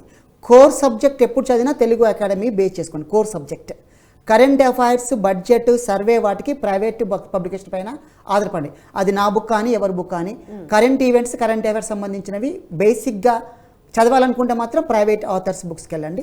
ఇంకా బేసిక్ కాన్సెప్ట్ నాలెడ్జ్ కావాలన్నప్పుడు మాత్రం Telugu academy is the best book. అందులో టెర్మినాలజీ టఫ్గా ఉన్నప్పుడు కన్ఫ్యూజ్ అవ్వకుండా ఆ పదం రాసుకొని దానికి ఎగ్జాక్ట్ మీనింగ్ తెలుసుకొని ముందుకెళ్ళండి. లేదంటే ముందుకు వెళ్ళదు, పేజ్ ముందుకు జరగదు. అంటే నీకు అర్థం కాకుండా ఊరికే చదువుకుంటూ వెళ్ళినా కూడా చివరికి వెళ్ళాక లాస్ట్కి ఏం చదవంటే ఏం అర్థం కాదు. సో ఇదొక్కటి మాత్రం, దిస్ ఇస్ కండిషన్ అనమాట. ఈ కండిషన్ అప్లై చేసుకొని చదవండి, బెటర్గా ఉంటుంది. బుక్ కొన్నప్పుడు మాత్రం ఒకటే బుక్ తీసుకోండి, తెలుగు అకాడమీతో పాటు ఒకటే అటాచ్ బుక్ తీసుకొని ఇది 100% ఫినిష్ అయినాక నెక్స్ట్ బుక్ వెళ్ళండి. డోంట్ పర్చేస్ 2-3 బుక్స్, అసలు రెండో బుక్కే కొనకండి దయచేసి. ఎందుకంటే ఇందాక చెప్పుకున్నాం మనం కన్ఫ్యూజ్ పడుతుంది. ఎందుకంటే ఇప్పుడు రాసే విధానంలో తేడా ఉంటుంది. ఇప్పుడు నేను రాసిన బుక్లో ఎలా ఉంటుందంటే నా ప్యాటర్న్ ఒక స్టైల్లో ఉంటుంది, వేరే ఫ్యాకల్టీ రాసిన బుక్లో స్టైల్ వేరుగా ఉంటుంది. కాబట్టి ఆ స్టైల్ మారినప్పుడు ఏమైందంటే అభ్యర్థి కన్ఫ్యూజ్ స్టార్ట్ అవుతుంది. కన్ఫ్యూజ్ స్టార్ట్ అయ్యి ఇంకా మధ్యలో బ్రేక్ అయ్యే అవకాశం. కాబట్టి so first you choose Telugu academy, then after book తీసుకొని చదవండి, దట్స్ ఇనఫ్. ఓకే, రైట్ అండి. మనం ఇందాక ఇండియన్ ఎకానమీ గురించి మాట్లాడాం. దానికి రిలేటెడ్గా ఏమేమి క్వశ్చన్స్ ఎరైజ్ అవ్వచ్చు? గ్రూప్ 1 కావచ్చు, గ్రూప్ 2 కావచ్చు, అదర్ యూనిఫామ్ గ్రూప్. ఇప్పుడు మనకి గ్రూప్ 1 వచ్చేసరికి ప్రిలిమ్స్ ఎగ్జామ్ ఉంటుంది. Group 1 prelims and mains. ఇప్పుడు 2 టైర్ సిస్టమే ఉంది, 2 అంచెల విధానం మాత్రం ఉంది. గతంలో 3 టైర్ ఇంటర్వ్యూ సిస్టమ్ ఉంటే ఇప్పుడు ప్రజెంట్ లేదు. అయితే ఈ 2 టైర్లు ఎలా అంటే first screening is very important group 1 అభ్యర్థులకి. గ్రూప్ 2 రాసేవారు అందరూ, గ్రూప్ 3 రాసేవారు అందరూ గ్రూప్ 1 అటెంప్ట్ చేస్తారు. అందరూ ఎవ్రీ ఆస్పిరెంట్ రాస్తారు అనమాట. అయితే ఇక్కడ ప్రాబ్లం ఏంటి అంటే గ్రూప్ 1 స్క్రీనింగ్లో చాలామంది ఫిల్టర్ అయిపోతారు. ఇక్కడ గ్రూప్ 1 సీరియస్గా ప్రిపేర్ అయ్యే ఆస్పిరెంట్స్ ఎవరు కూడా ఇప్పుడే మీరు గ్రూప్ 1 మెయిన్స్ పైన ఫుల్ ఫోకస్ పెట్టి గ్రూప్ 1 ప్రిలిమ్స్ను లాస్ అవ్వద్దు. చాలామంది ఏం చేస్తారంటే లాస్ట్ టైం నా ఫ్రెండ్స్ కూడా గ్రూప్ 1 మెయిన్స్ రాశారు, అంటే వెరీ సీరియస్గా రాశారు. నాకు చాలా అంటే ఈ ఫీల్డ్ ఎక్స్పీరియన్స్ ఉంది కాబట్టి నేను చెప్పాను ఫ్రెండ్స్కి, ఫస్ట్ స్క్రీనింగ్ పైన ప్రిలిమ్స్ పైన ఫోకస్ చేయమంటే మేము ప్రిలిమ్స్ ఈజీ క్వాలిఫై అవుతాం, మెయిన్స్ అక్కడ ఫోకస్ చేశాం. చాలామంది ఒక ముగ్గురు అండి పాపం, వాళ్ళకి మెయిన్స్లో సక్సెస్ అయ్యేవాళ్ళు, ఇంటర్వ్యూ సక్సెస్ అయ్యేవాళ్ళు, ప్రిలిమ్స్ పోయింది. What is the reason? అది నా లైఫ్ ఎక్స్పీరియన్స్గా చెప్తున్నాను. కారణం ఏంటి అంటే ఇక్కడ ఓవర్ కాన్ఫిడెన్స్ అనమాట. నేను ప్రిలిమ్స్ క్వాలిఫై అవుతాను. ప్రిలిమ్స్ అనేది వెరీ వెరీ ఇంపార్టెంట్. అది క్వాలిఫై అయ్యాక మెయిన్స్ పైన ఫోకస్ చేయొచ్చు. లేదు సార్ మరి ఒకవేళ ప్రిలిమ్స్ అయిపోయాక మెయిన్స్కి తక్కువ టైం అప్పుడు ఏం చేయాలంటే ప్రిలిమ్స్ చదువుతున్నప్పుడు ఆ ప్రిలిమ్స్కి కనెక్ట్ చేసుకుంటూ mains question and answer practice చేసుకుంటాం. అంటే మనం ఒక డైలీ ఒక 10 hours చదువుతుంటే 10 గంటలు చదువుతుంటే just you allocate 2 sessions. First 5 hours 5 గంటలు complete focus on prelims, remaining 5 hours mains. అలా కాకుండా 10 hours మొత్తం ఒకవేళ మెయిన్స్ పైన ఫోకస్ చేస్తే నాకు తెలిసి మ్యాక్సిమం ప్రిలిమ్సే పోతుంది. ఇగో ఇది నెక్స్ట్ ఇక్కడ సార్ ఎలా కనెక్ట్ చేసుకోవాలి? ఇందాక మనం అనుకున్న నేషనల్ ఇన్కమ్ తీసుకుందాం. సపోజ్ నేషనల్ ఇన్కమ్ తీసుకున్నప్పుడు ఇక్కడ ఎలా ఉంటుందంటే what is the definition of national income అని అడుగుతుంటారు జనరల్గా ప్రిలిమ్స్ ఎగ్జామ్లో. మెయిన్స్లో ఏం చేస్తారు అంటే అదే క్వశ్చన్ కొద్దిగా రివైజ్ చేసి అక్కడ క్వశ్చన్ అండ్ ఆన్సర్స్ రాయాల్సి ఉంటుంది. ఆ క్వశ్చన్ అండ్ ఆన్సర్స్ రాస్తున్నప్పుడు దానికి సంబంధించిన ఒక మంచి క్వశ్చన్ ఫ్రేమ్ చేస్తారు. లాస్ట్ టైం అంటే క్వశ్చన్ అంటే భారత ఆర్థిక వ్యవస్థ నిర్మాణాత్మక మార్పులు వివరించండి అన్నారు. Structural changes of Indian economy analyse అన్నాడు.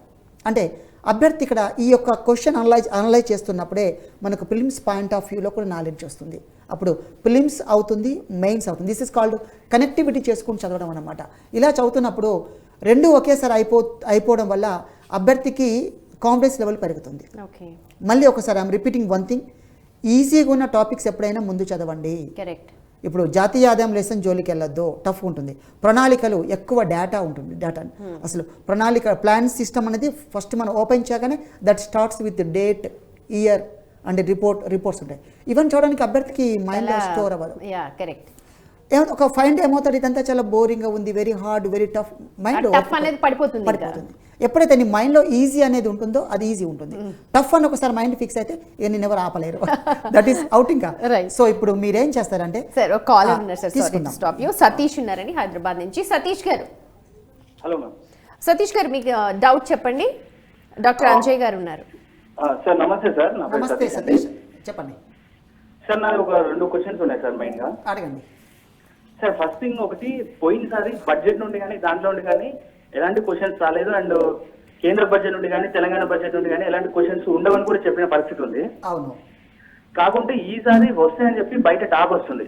అంటే కొన్ని కోచింగ్ సెంటర్ లో ఈ విషయం చెప్తాం. బడ్జెట్ కు సంబంధించిన విషయాల మీద ఈసారి ఏమన్నా ఎగ్జామ్ లో వచ్చే అవకాశాలు ఉన్నాయా? అదొకటండి. ఇంకొకటి సార్, ఇది యాక్చువల్ నేను తెలుగు మీడియం స్టూడెంట్ ని. ఓకే. సో మళ్ళీ దాంట్లో బయాలజీ స్టూడెంట్. ఈ టర్మినాలజీ మొత్తం కానీ కొంచెం కన్ఫ్యూజ్ గా అంటే అర్థం కాకుండా ఉంది. ఓకే. సో ఇప్పుడు మనం ఆర్థిక వ్యవస్థను కనుక తీసుకుంటే దాంట్లో టెక్నాలజీ వీటిని ఇంకా ఈజీగా అంటే గుర్తుపెట్టుకోవడం ఇంకేమన్నా ప్రాసెస్ పద్ధతులు ఏమైనా ఉండే అంటారా? ఓకే ఓకే అంటే A B C లాగా ఒక్కొక్క ఫార్మేషన్ లాగా. ఓకే ఓకే సతీష్ నేను ఎక్స్ప్లెయిన్ చేస్తాను సతీష్ గారు. ఇప్పుడు మనం డిస్కస్ చేస్తున్న పాయింట్లో అదొక పాయింట్. ఓకే బడ్జెట్ సిలబస్లో లేని పాయింట్ జోలికి వెళ్ళొద్దు. వెళ్ళొద్దు. బడ్జెట్ సర్వే అనేది జస్ట్ అభ్యర్థి నాలెడ్జ్ కోసం ఉపయోగపడుతుంది. అది ఏపీపీఎస్సిలో సిలబస్ ఉందండి. ఏపీపీఎస్సి ఎకానమీలో బడ్జెట్ అనేది ఒక లెసన్ ఉంది. సో అక్కడ బడ్జెట్ పైన క్వశ్చన్స్ పడతాయి. మనకు టీఎస్పీఎస్సిలో బడ్జెట్ పైన క్వశ్చన్ పడవు. ఎందుకు పడవు? కారణం ఏంటంటే మన సిలబస్లో బడ్జెట్ అనే టాపిక్ లేదు. అయితే బడ్జెట్ సంబంధించిన సమగ్రమైన నాలెడ్జ్ అవసరం, నాట్ పిన్ టు పిన్ అంటే ప్రతి how much allocated to agriculture sector industry అదొద్దండి. అండ్ జస్ట్ ఓవరాల్ నాలెడ్జ్ అంటే బడ్జెట్లో ఎంత హౌ మచ్ అలొకేషన్ చేశారు, ఎంత అలొకేట్ చేశారు. అందులో ప్రధానంగా ఈ పథకాలని కదా మనకు మంచి ఫేమస్ ప్రోగ్రామ్స్ కొన్ని ఉంటాయండి. Mahatma Gandhi national rural employment program, ఇలాంటి వాటికి మెయిన్ సోర్స్ ఎంత కేటాయించారు ఇవి చూసుకొని సరిపోతుంది. అది ఓన్లీ పెరిపెరల్గా. ఎప్పుడు కూడా బడ్జెట్ అండ్ సర్వేలో క్వశ్చన్స్ ఎలా ఉంటాయంటే మనకు ఎగ్జామ్ అనేది బడ్జెట్ సర్వే ప్రవేశపెట్టిన తర్వాత 5-6 months లోపు ఎగ్జామ్ జరిగితే బడ్జెట్ సర్వే ఇంపాక్ట్ ఎక్కువ ఉంటుంది. ఇది అప్పటికి తెలియదు పాపం. ఇప్పుడు ఆఫ్టర్ 6-7 months అయినాక బడ్జెట్ సర్వే మర్చిపోతారు. ఒక్క బిట్ వేస్తారండి, బడ్జెట్ నుంచి ఒక బిట్ పడుతుంది. అది కూడా మనం ఎంత అలొకేట్ చేశారు, ఎక్కడ జరిగాయి అన్నది అది 10 minutes అవుతాయి. 10 minutes it's a matter of 10 minutesలో ఆ బడ్జెట్ చదువుకోవచ్చు. కానీ line to line pin to pin వెళ్ళొద్దు, వెళ్ళిన లాభం లేదు. సుమారుగా 160 గణాంకాలు ఉంటాయండి. How it is possible to memorize all these 160? కాబట్టి వద్దు. తెలంగాణ స్టేట్ సర్వీస్ కమిషన్ మనకు సిలబస్లో లేదు. గ్రూప్ 2లో ప్రధానంగా లేదు, వాటి చదవద్దు. గ్రూప్ 1 ప్రిలిమ్స్ చదువుతున్నాం చూడండి, కండిషన్స్ అప్లై ప్రతిదనమాట. మనం రాసే ఎగ్జామ్ ఏందో కీలకంగా పట్టేసుకోవాలి. గ్రూప్ 2లో నేను వద్దన్నాను, మరి సార్ గ్రూప్ 1 ప్రిలిమ్స్ ఎలాగంటే గ్రూప్ 1 ప్రిలిమ్స్లో చదువుకోవాలి. గ్రూప్ 1 మెయిన్స్లో అడిగే అవకాశం ఉంది. ఎందుకంటే గ్రూప్ 1 మెయిన్స్లో బడ్జెట్ అనే సిలబస్ ఉంది అండి. అంటే నేను స్టార్టింగ్ మనం డిస్కస్ చేసినప్పుడు ఒక సిలబస్ షీట్ ముందు పెట్టుకొని మ్యాక్సిమం ఒక 1 day you spend 1 day. Sir 1 day loss అవుతుంది, లాస్ అవ్వదు, దానివల్ల నీకు లాభం వస్తుంది. ఒక 1 week ఏం బుక్ చదవాలా, ఎలా చదవాలనేది నీకు నువ్వు అనాలిసిస్ చేసుకో, అప్పుడు లాభం ఎక్కువ ఉంటుంది. ఇక అంతకు మించింది ఏం లేదు. బడ్జెట్ సర్వే మీద క్వశ్చన్స్ రావు, వచ్చినా చాలా తక్కువ. అదే నేషనల్ బడ్జెట్ సర్వే.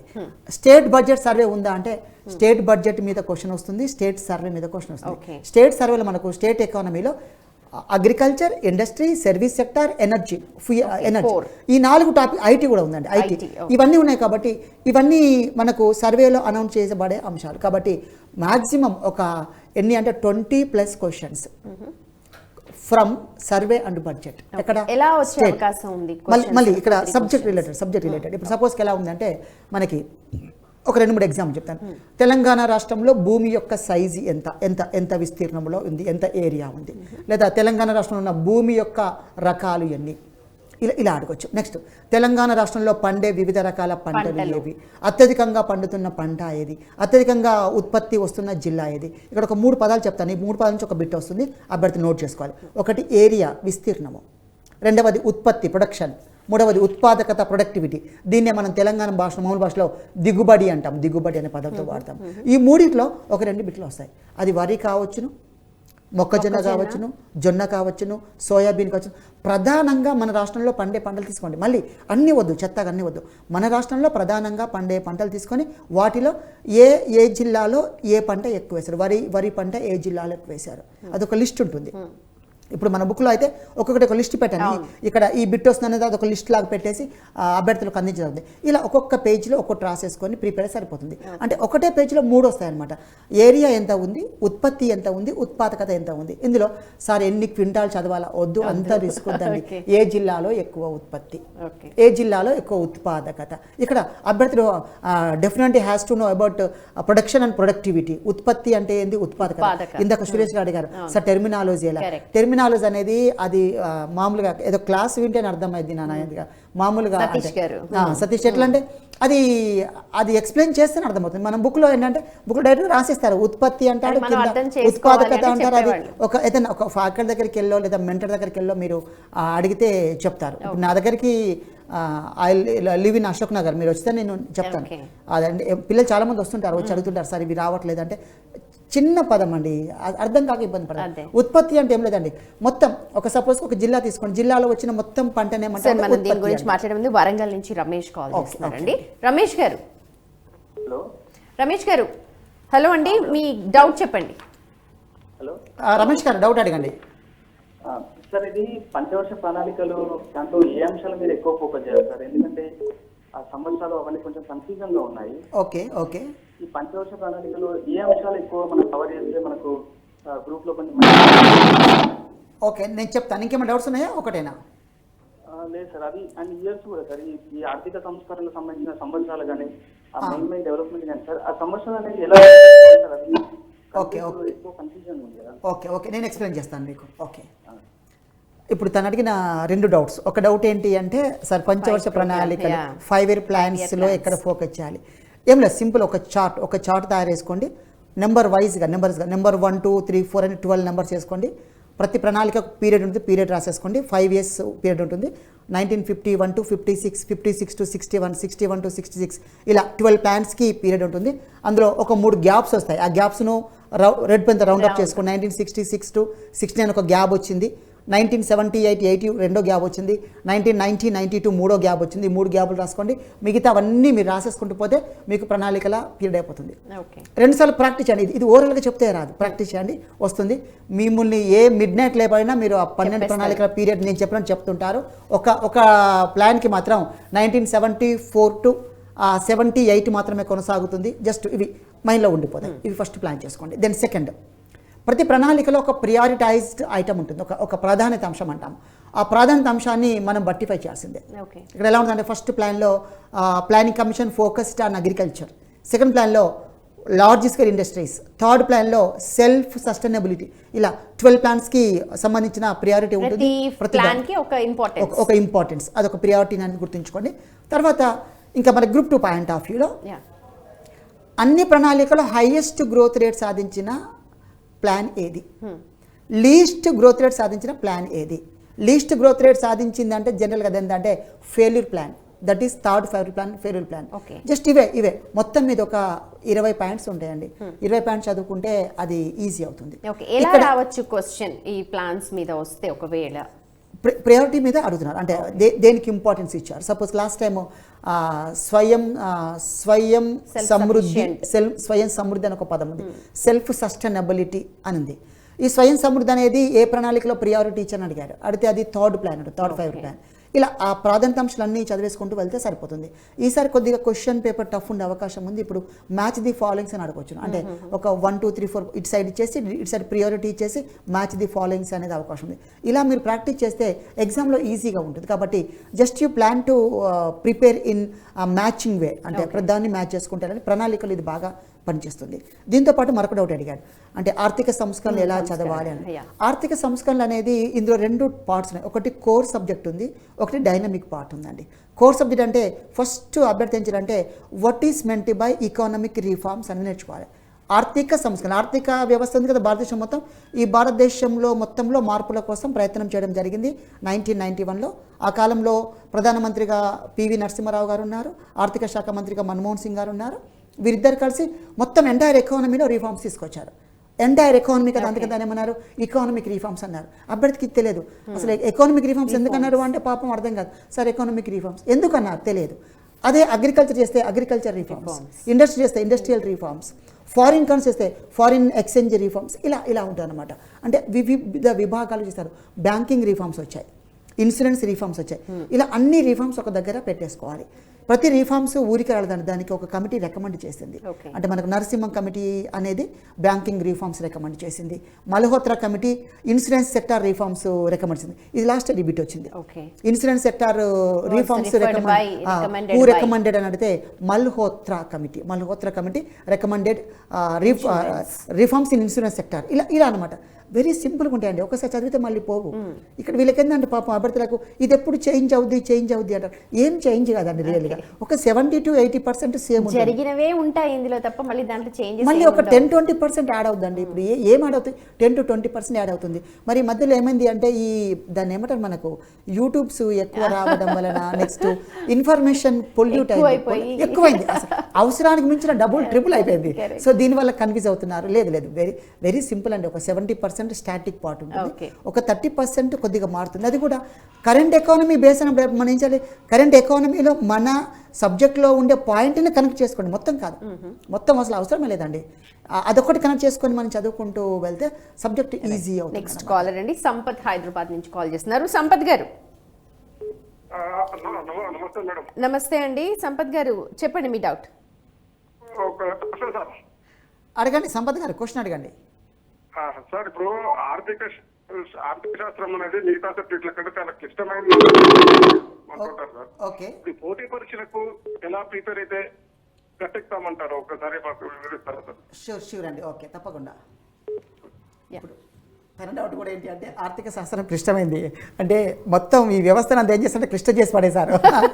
ఆర్థిక అంటేనే పెద్ద కష్టమైన కష్టం అంటే ఇక్కడ ప్రధానంగా ఆర్థిక శాస్త్రం క్లిష్టమైంది కదా, ఇది ఈజీ సబ్జెక్టు.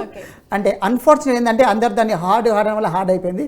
మాకైతే చాలా ఈజీ అండి. నేను చెప్తున్నా కదా, గ్రూప్ 2 ఎకానమీలో అయితే ఒక 110 మార్కులు మీ ముందు ఇట్లా జల్లుతాం అనమాట. అంత సింపుల్గా వస్తాయి. దీన్ని ఎందుకు హార్డ్ అంటే నాకు అర్థం అవ్వట్లేదు. అంటే ఆ బేసిక్ నాలెడ్జ్ లేకపోవడం వల్ల ఇదంతా ఒకటే కారణం. అంటే ఆ బేసిక్ తెలియనప్పుడు ఎంత మనం డెవలప్ చేసుకున్నా కూడా డెవలప్ అవ్వదు. ఇందాక ఒక మిత్రుడు అడిగారు, సురేష్ అనుకుంటాను, సరే ఫౌండేషన్ బేసిక్స్ అనేవి ఆ టెర్మినాలజీ లేకుండా వెళ్తున్నారండి. అదొక్కటి ప్రధానంగా నేనైతే I observe that thing.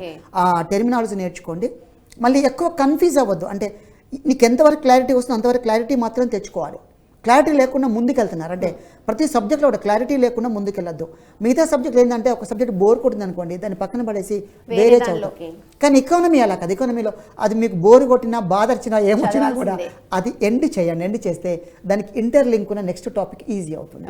This is inter dependent. ఇప్పుడు పాపులేషన్కి, అన్ఎంప్లాయ్మెంట్కి, పావర్టీకి లింక్ ఉంటుంది అనమాట. ఇక్కడ అభ్యర్థికి పాపులేషన్ అర్థం కాకుండా ఈ 2 టాపిక్స్ అర్థం కావు. ఇవి అర్థం కాకపోతే ఎకానమీ సర్వే చదివితే అసలు అర్థం కాదు. ఎందుకంటే ఇదే ఎకానమీలో ఉన్న అన్ని అంశాలు కలిపితేనే ఎకానమిక్ సర్వే. ఎకనామిక్ సర్వే అనేది భారతదేశ స్థాయిలో ప్రవేశపెడతారు, రాష్ట్ర స్థాయిలో రాష్ట్ర ఆర్థిక శాఖ మంత్రి ప్రవేశపెడతారు. అందులో ఎవ్రీథింగ్ ఉంటుంది అనమాట. అంటే మనకు ఎగ్జామ్లో అవసరమైన ప్రతి పాయింట్ ఎకనామిక్ సర్వేలో ఉంటుంది. కానీ మీరు దాని మీద ఎక్కువ ఫోకస్ చేయాలి. అది మేము చేస్తాం, మేము చెప్తాం అంతే తప్ప వాళ్ళకి అర్థం అవుతుంది పాపం. ఎకనామిక్ సర్వే ఈ మధ్యలో చాలా మంది నన్ను ఈ డౌట్ అవుతుంది, సార్ ఎకనామిక్ సర్వే చదువుతున్నాం సార్ అర్థం అవ్వట్లేదని చాలా క్వశ్చన్ అనమాట. ఎకనామిక్స్ వరకే చదవండి, సర్వే వద్దని చెప్తున్నాను. అదే సేమ్ చెప్పాను, ఎందుకంటే అది చదివితే అర్థం కాదు. ఎందుకంటే అందులో వాడే పదజాలం అలా ఉంటుంది. సో ఇట్లా వెళ్తే సక్సెస్ అయ్యే అవకాశం చాలా ఎక్కువ. మనం ఇందాక సిలబస్ అక్కడ రెండోది వెళ్ళాం.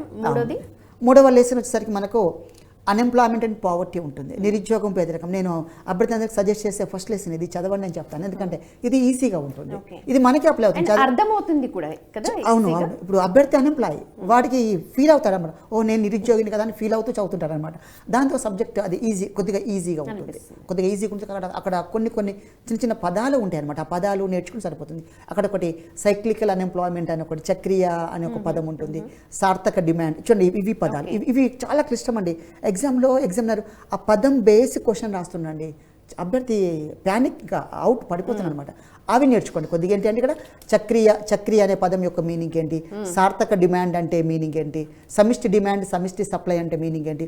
ఇంగ్లీష్లో నేర్చుకోండి, తెలుగు వాళ్ళు తెలుగు నేర్చుకోండి. మళ్ళీ ఇక్కడ మిక్స్ చేస్తే లేదా ఏదో 2 టీవీలు కలిసి వచ్చినట్టు వస్తుంది. Don't try. ఇక్కడ ఇఫెక్టివ్ డిమాండ్ అంటే ఇంగ్లీష్లో కూడా కొన్ని effective demand is different for aggregate demand. Aggregate demand అంటే వేరు, ఇఫెక్టివ్ డిమాండ్ అంటే వేరు. అగ్రిగేట్ సప్లై ఉంటుంది. ఇలా ఈ పదాల మీనింగ్ తెలుసుకుంటే దానికి రిలవెంట్ ఆన్సర్ మనకు దొరుకుతుంది. గతంలో ఒకసారి క్వశ్చన్ అడిగారు అనమాట, చక్రీయ నిరుద్యోగిత ఏర్పడడానికి కారణం ఏంటి అన్నారు. What is the main cause to cyclical unemployment అన్నాడు. అని ఇవే పదాలు, సార్థక డిమాండ్, ఇఫెక్టివ్ డిమాండ్, సమిష్టి డిమాండ్, సమిష్టి సప్లై, ఇలా క్వశ్చన్ అడిగాడు. అభ్యర్థి కన్ఫ్యూజ్, సార్థక డిమాండ్ ఉంది, సమిష్టి డిమాండ్ రెండు వేరే. అక్కడ కన్ఫ్యూజ్ అనమాట. సార్థక డిమాండ్ అంటే తెలిస్తే ఇంకా జీవితంలో మళ్ళీ మర్చిపోరు. జస్ట్ లైక్ అనేది ఎలా అంటే ఏబీసీలు లాగా అనమాట. ఏబీసీలు మనం ఇప్పటికీ ఆ అమ్మ అని చదువుకున్న స్కూలింగ్లో అలాగే ఉంటుంది. ఎకనామిక్స్ మంచి పట్టు స్ట్రాంగ్ పడితే రియల్ అండి. బేస్ దొరికితే అసలు టాప్ బెస్ట్ స్కోర్ చేయొచ్చు, 130 స్కోర్ కూడా చేయొచ్చు. కానీ అది దొరకట్లే. Okay right. నెక్స్ట్ కాలర్ అండి రాజు కరీంనగర్ నుంచి కాల్ చేస్తున్నారు. రాజు గారు. హలో రాజు గారు, చెప్పండి మీ డౌట్ ఏంటి? గుడ్ ఈవినింగ్ సార్, నా పేరు రాజు. చెప్పండి సార్. ఇది ద్రవ్యోల్బణం ఈ అంశాలు కానీ రివర్స్ రెపో రేట్ సంబంధించిన వాల్యూస్ ఆర్బీఐ చేసేది. సార్ వీటిని ఎలా బై హార్ట్ చేయాలి అండ్ వీటి నుండి ఎన్ని మార్కులు కవర్ అయ్యే ఛాన్స్ ఉంది సార్? మీరు చదివేది గ్రూప్ 1కా గ్రూప్ 2కా? సార్ నేను group 2 sir. Group 2. Okay right, thank you. నేను మీకు చెప్తాను, మీరు కరెక్ట్ వాచ్ చేస్తున్నాండి. మనకు ఎకానమీ టీఎస్పీఎస్సీ ఎకానమీ సిలబస్లో ద్రవ్యోల్బణం లేదు, బ్యాంక్ రేట్ లేదు, రెపో రేట్ లేదు. ఇది దిస్ ఇస్ వాట్ గోయింగ్ అనమాట. ఇవి చదువుతున్నా అండి. నేను చెప్తాను, అభ్యర్థులు 70% అభ్యర్థులు సిలబస్లో ఏం చదువుతున్నారు, 30% మాత్రమే సిలబస్ చదువుతున్నారండి. నేను ఒకసారి యూనివర్సిటీకి ఒకసారి ఫస్ట్ సిలబస్ లో ఏమున్నాయో ఫస్ట్ సిలబస్ ఏంటో చెప్పడం కూడా కరెక్ట్. మనం ఇందాక ఇండియన్ ఎకానమీ చెప్పిన 4 యూనిట్ చెప్పాను, మనం 3rd లో ఉన్నాం కదా, నెక్స్ట్ 4 చెప్తాను. మళ్ళీ చెప్పినాక నేను ఒకసారి 4 రివైజ్ చేస్తాను. ఇప్పుడు ఇక్కడ తను అడిగిన క్వశ్చన్కి దయచేసి మీరు సిలబస్ లేని పాయింట్కి వెళ్ళకండి. మళ్ళీ మామూలుగా ప్రైవేట్ బుక్స్ కొంటున్నప్పుడు కూడా బుక్లో ఉన్న సిలబస్ దయచేసి చదవద్దు. టీఎస్పీఎస్సీ వెబ్సైట్లోకి వెళ్ళి వెబ్సైట్లో ఉంచి సిలబస్ డౌన్లోడ్ చేసుకోండి, అఫీషియల్ సిలబస్. ఆ సిలబస్లో ఉన్న పాయింట్ మాత్రమే చదవండి. మనకు ఇండియన్ ఎకానమీలో ద్రవ్యోల్బణము, బ్యాంకులు అవి లేవండి. చాలా షాకింగ్ అండి. నేను మన యూనివర్సిటీ ఉస్మాన్ సిటీకి వెళ్తే ఒక అబ్బాయి ప్రిపేర్ అవుతున్నాడు, సేమ్ ఆ అభ్యర్థి అడిగిందే, ద్రవ్యోల్బణం టాప్ చదువుతున్నాడు. నాకు డౌట్ వచ్చింది, వెంటనే వెళ్ళి అబ్బాయి దగ్గరికి వెళ్ళి, బాబు ఏం చదువు సార్, గ్రూప్ 2 అన్నాడు. అంటే తెలంగాణ ఏపైనా అడిగాను. సార్ తెలంగాణ అన్నాడు. తెలంగాణ ఈ లెసన్ లేదు కదా అంటే, సార్ ఈ సార్ బుక్లో ఉంది అంటున్నాడు. అరే నాయన, సార్ బుక్లో చదువుతావా? ఎంత స్టూపిడిటీ కదా. పాపం యూనివర్సిటీలో చదివిన పిల్లలు చాలా కష్టపడి చదువుతారండి, వాళ్ళు ఎంత డే అండ్ నైట్ చదువుతారు, కానీ సిలబస్ ముందు లేదండి. సో అభ్యర్థులందరూ గమనించండి, it's my request to all. ఇంకా అప్పీల్ అనుకోండి, ఏం చేస్తారంటే మీరు syllabus sheet service commission website నుంచి డౌన్లోడ్ చేసుకొని అది పెట్టుకొని అందులో లైన్ చేసుకొని అది ఉంటేనే చదవండి, లేకపోతే లివ్ ఇట్. మన దగ్గర బ్యాంకు రేట్లు, రెపో రేట్లు లేవు. ఒకవేళ మీరు గ్రూప్ 1 మెయిన్స్ ప్రిపేర్ అయితే ఈ సిలబస్ ఉంది, మళ్ళీ అది మర్చిపోద్దు. సార్ అంజయ్ సార్ చదవద్దని అనదండి. మళ్ళీ ఏంది ఇక్కడ గ్రూప్ 1 మెయిన్స్లో ఈ సిలబస్ ఉంది, గ్రూప్ 1 ప్రిలిమ్స్లో ఉంది, గ్రూప్ 1 ప్రిలిమ్స్లో ఉంది. అయితే ఒకటి, ఈ repo rate, reverse repo rate మీద మనకు ఎగ్జామ్లో 99% క్వశ్చన్ పడడం లేదు. అయితే ఎగ్జామ్కి జరిగే 3 months 4 months ముందు మానిటరీ పాలసీ ఉంటుంది, ద్రవ్య విధానం ఉంటుంది, మానిటరీ పాలసీ. ఆ పాలసీని మనకు ఆర్బీఐ గవర్నర్ గారు అనౌన్స్ చేస్తారు. ఆ అనౌన్స్ చేసినప్పటి నుంచి ఆ మధ్యలో ఎగ్జామ్ జరిగితే ఆ రేటు అడిగే అవకాశం అదొక్కటి ఉంటుంది అండి, ఇక మిగతా ఉండదు.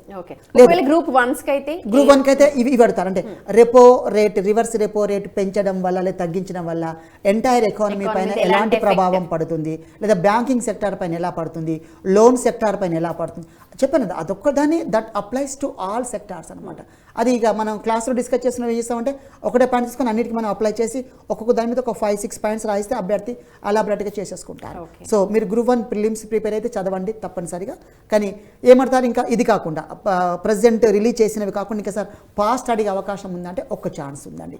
ఆ ఛాన్స్ ఏంటి అంటే కోవిడ్-19 కాలంలో ఏంటి, మార్కెట్లో మనీ ఫ్లోను పంపు చేయాలి, మనీ ఫ్లో పెరగాలి. ఎందుకంటే స్టాగ్నేషన్ ఏర్పడింది, ఎకానమిక్ డిప్రెషన్ అండి, no money flow in that period కదా. అప్పుడు ఏం అంటే మనీ ఫ్లో పెంచడం కోసమని ప్రభుత్వమే మనీ పంప్ చేయడం కోసమని స్టిమ్యులస్ మెజర్స్ చేశారు. స్టిమ్యులస్ మెజర్స్, ఆ పదం గుర్తుంచుకోవాలి, స్టిమ్యులస్ మెజర్స్ ఉన్నాయి.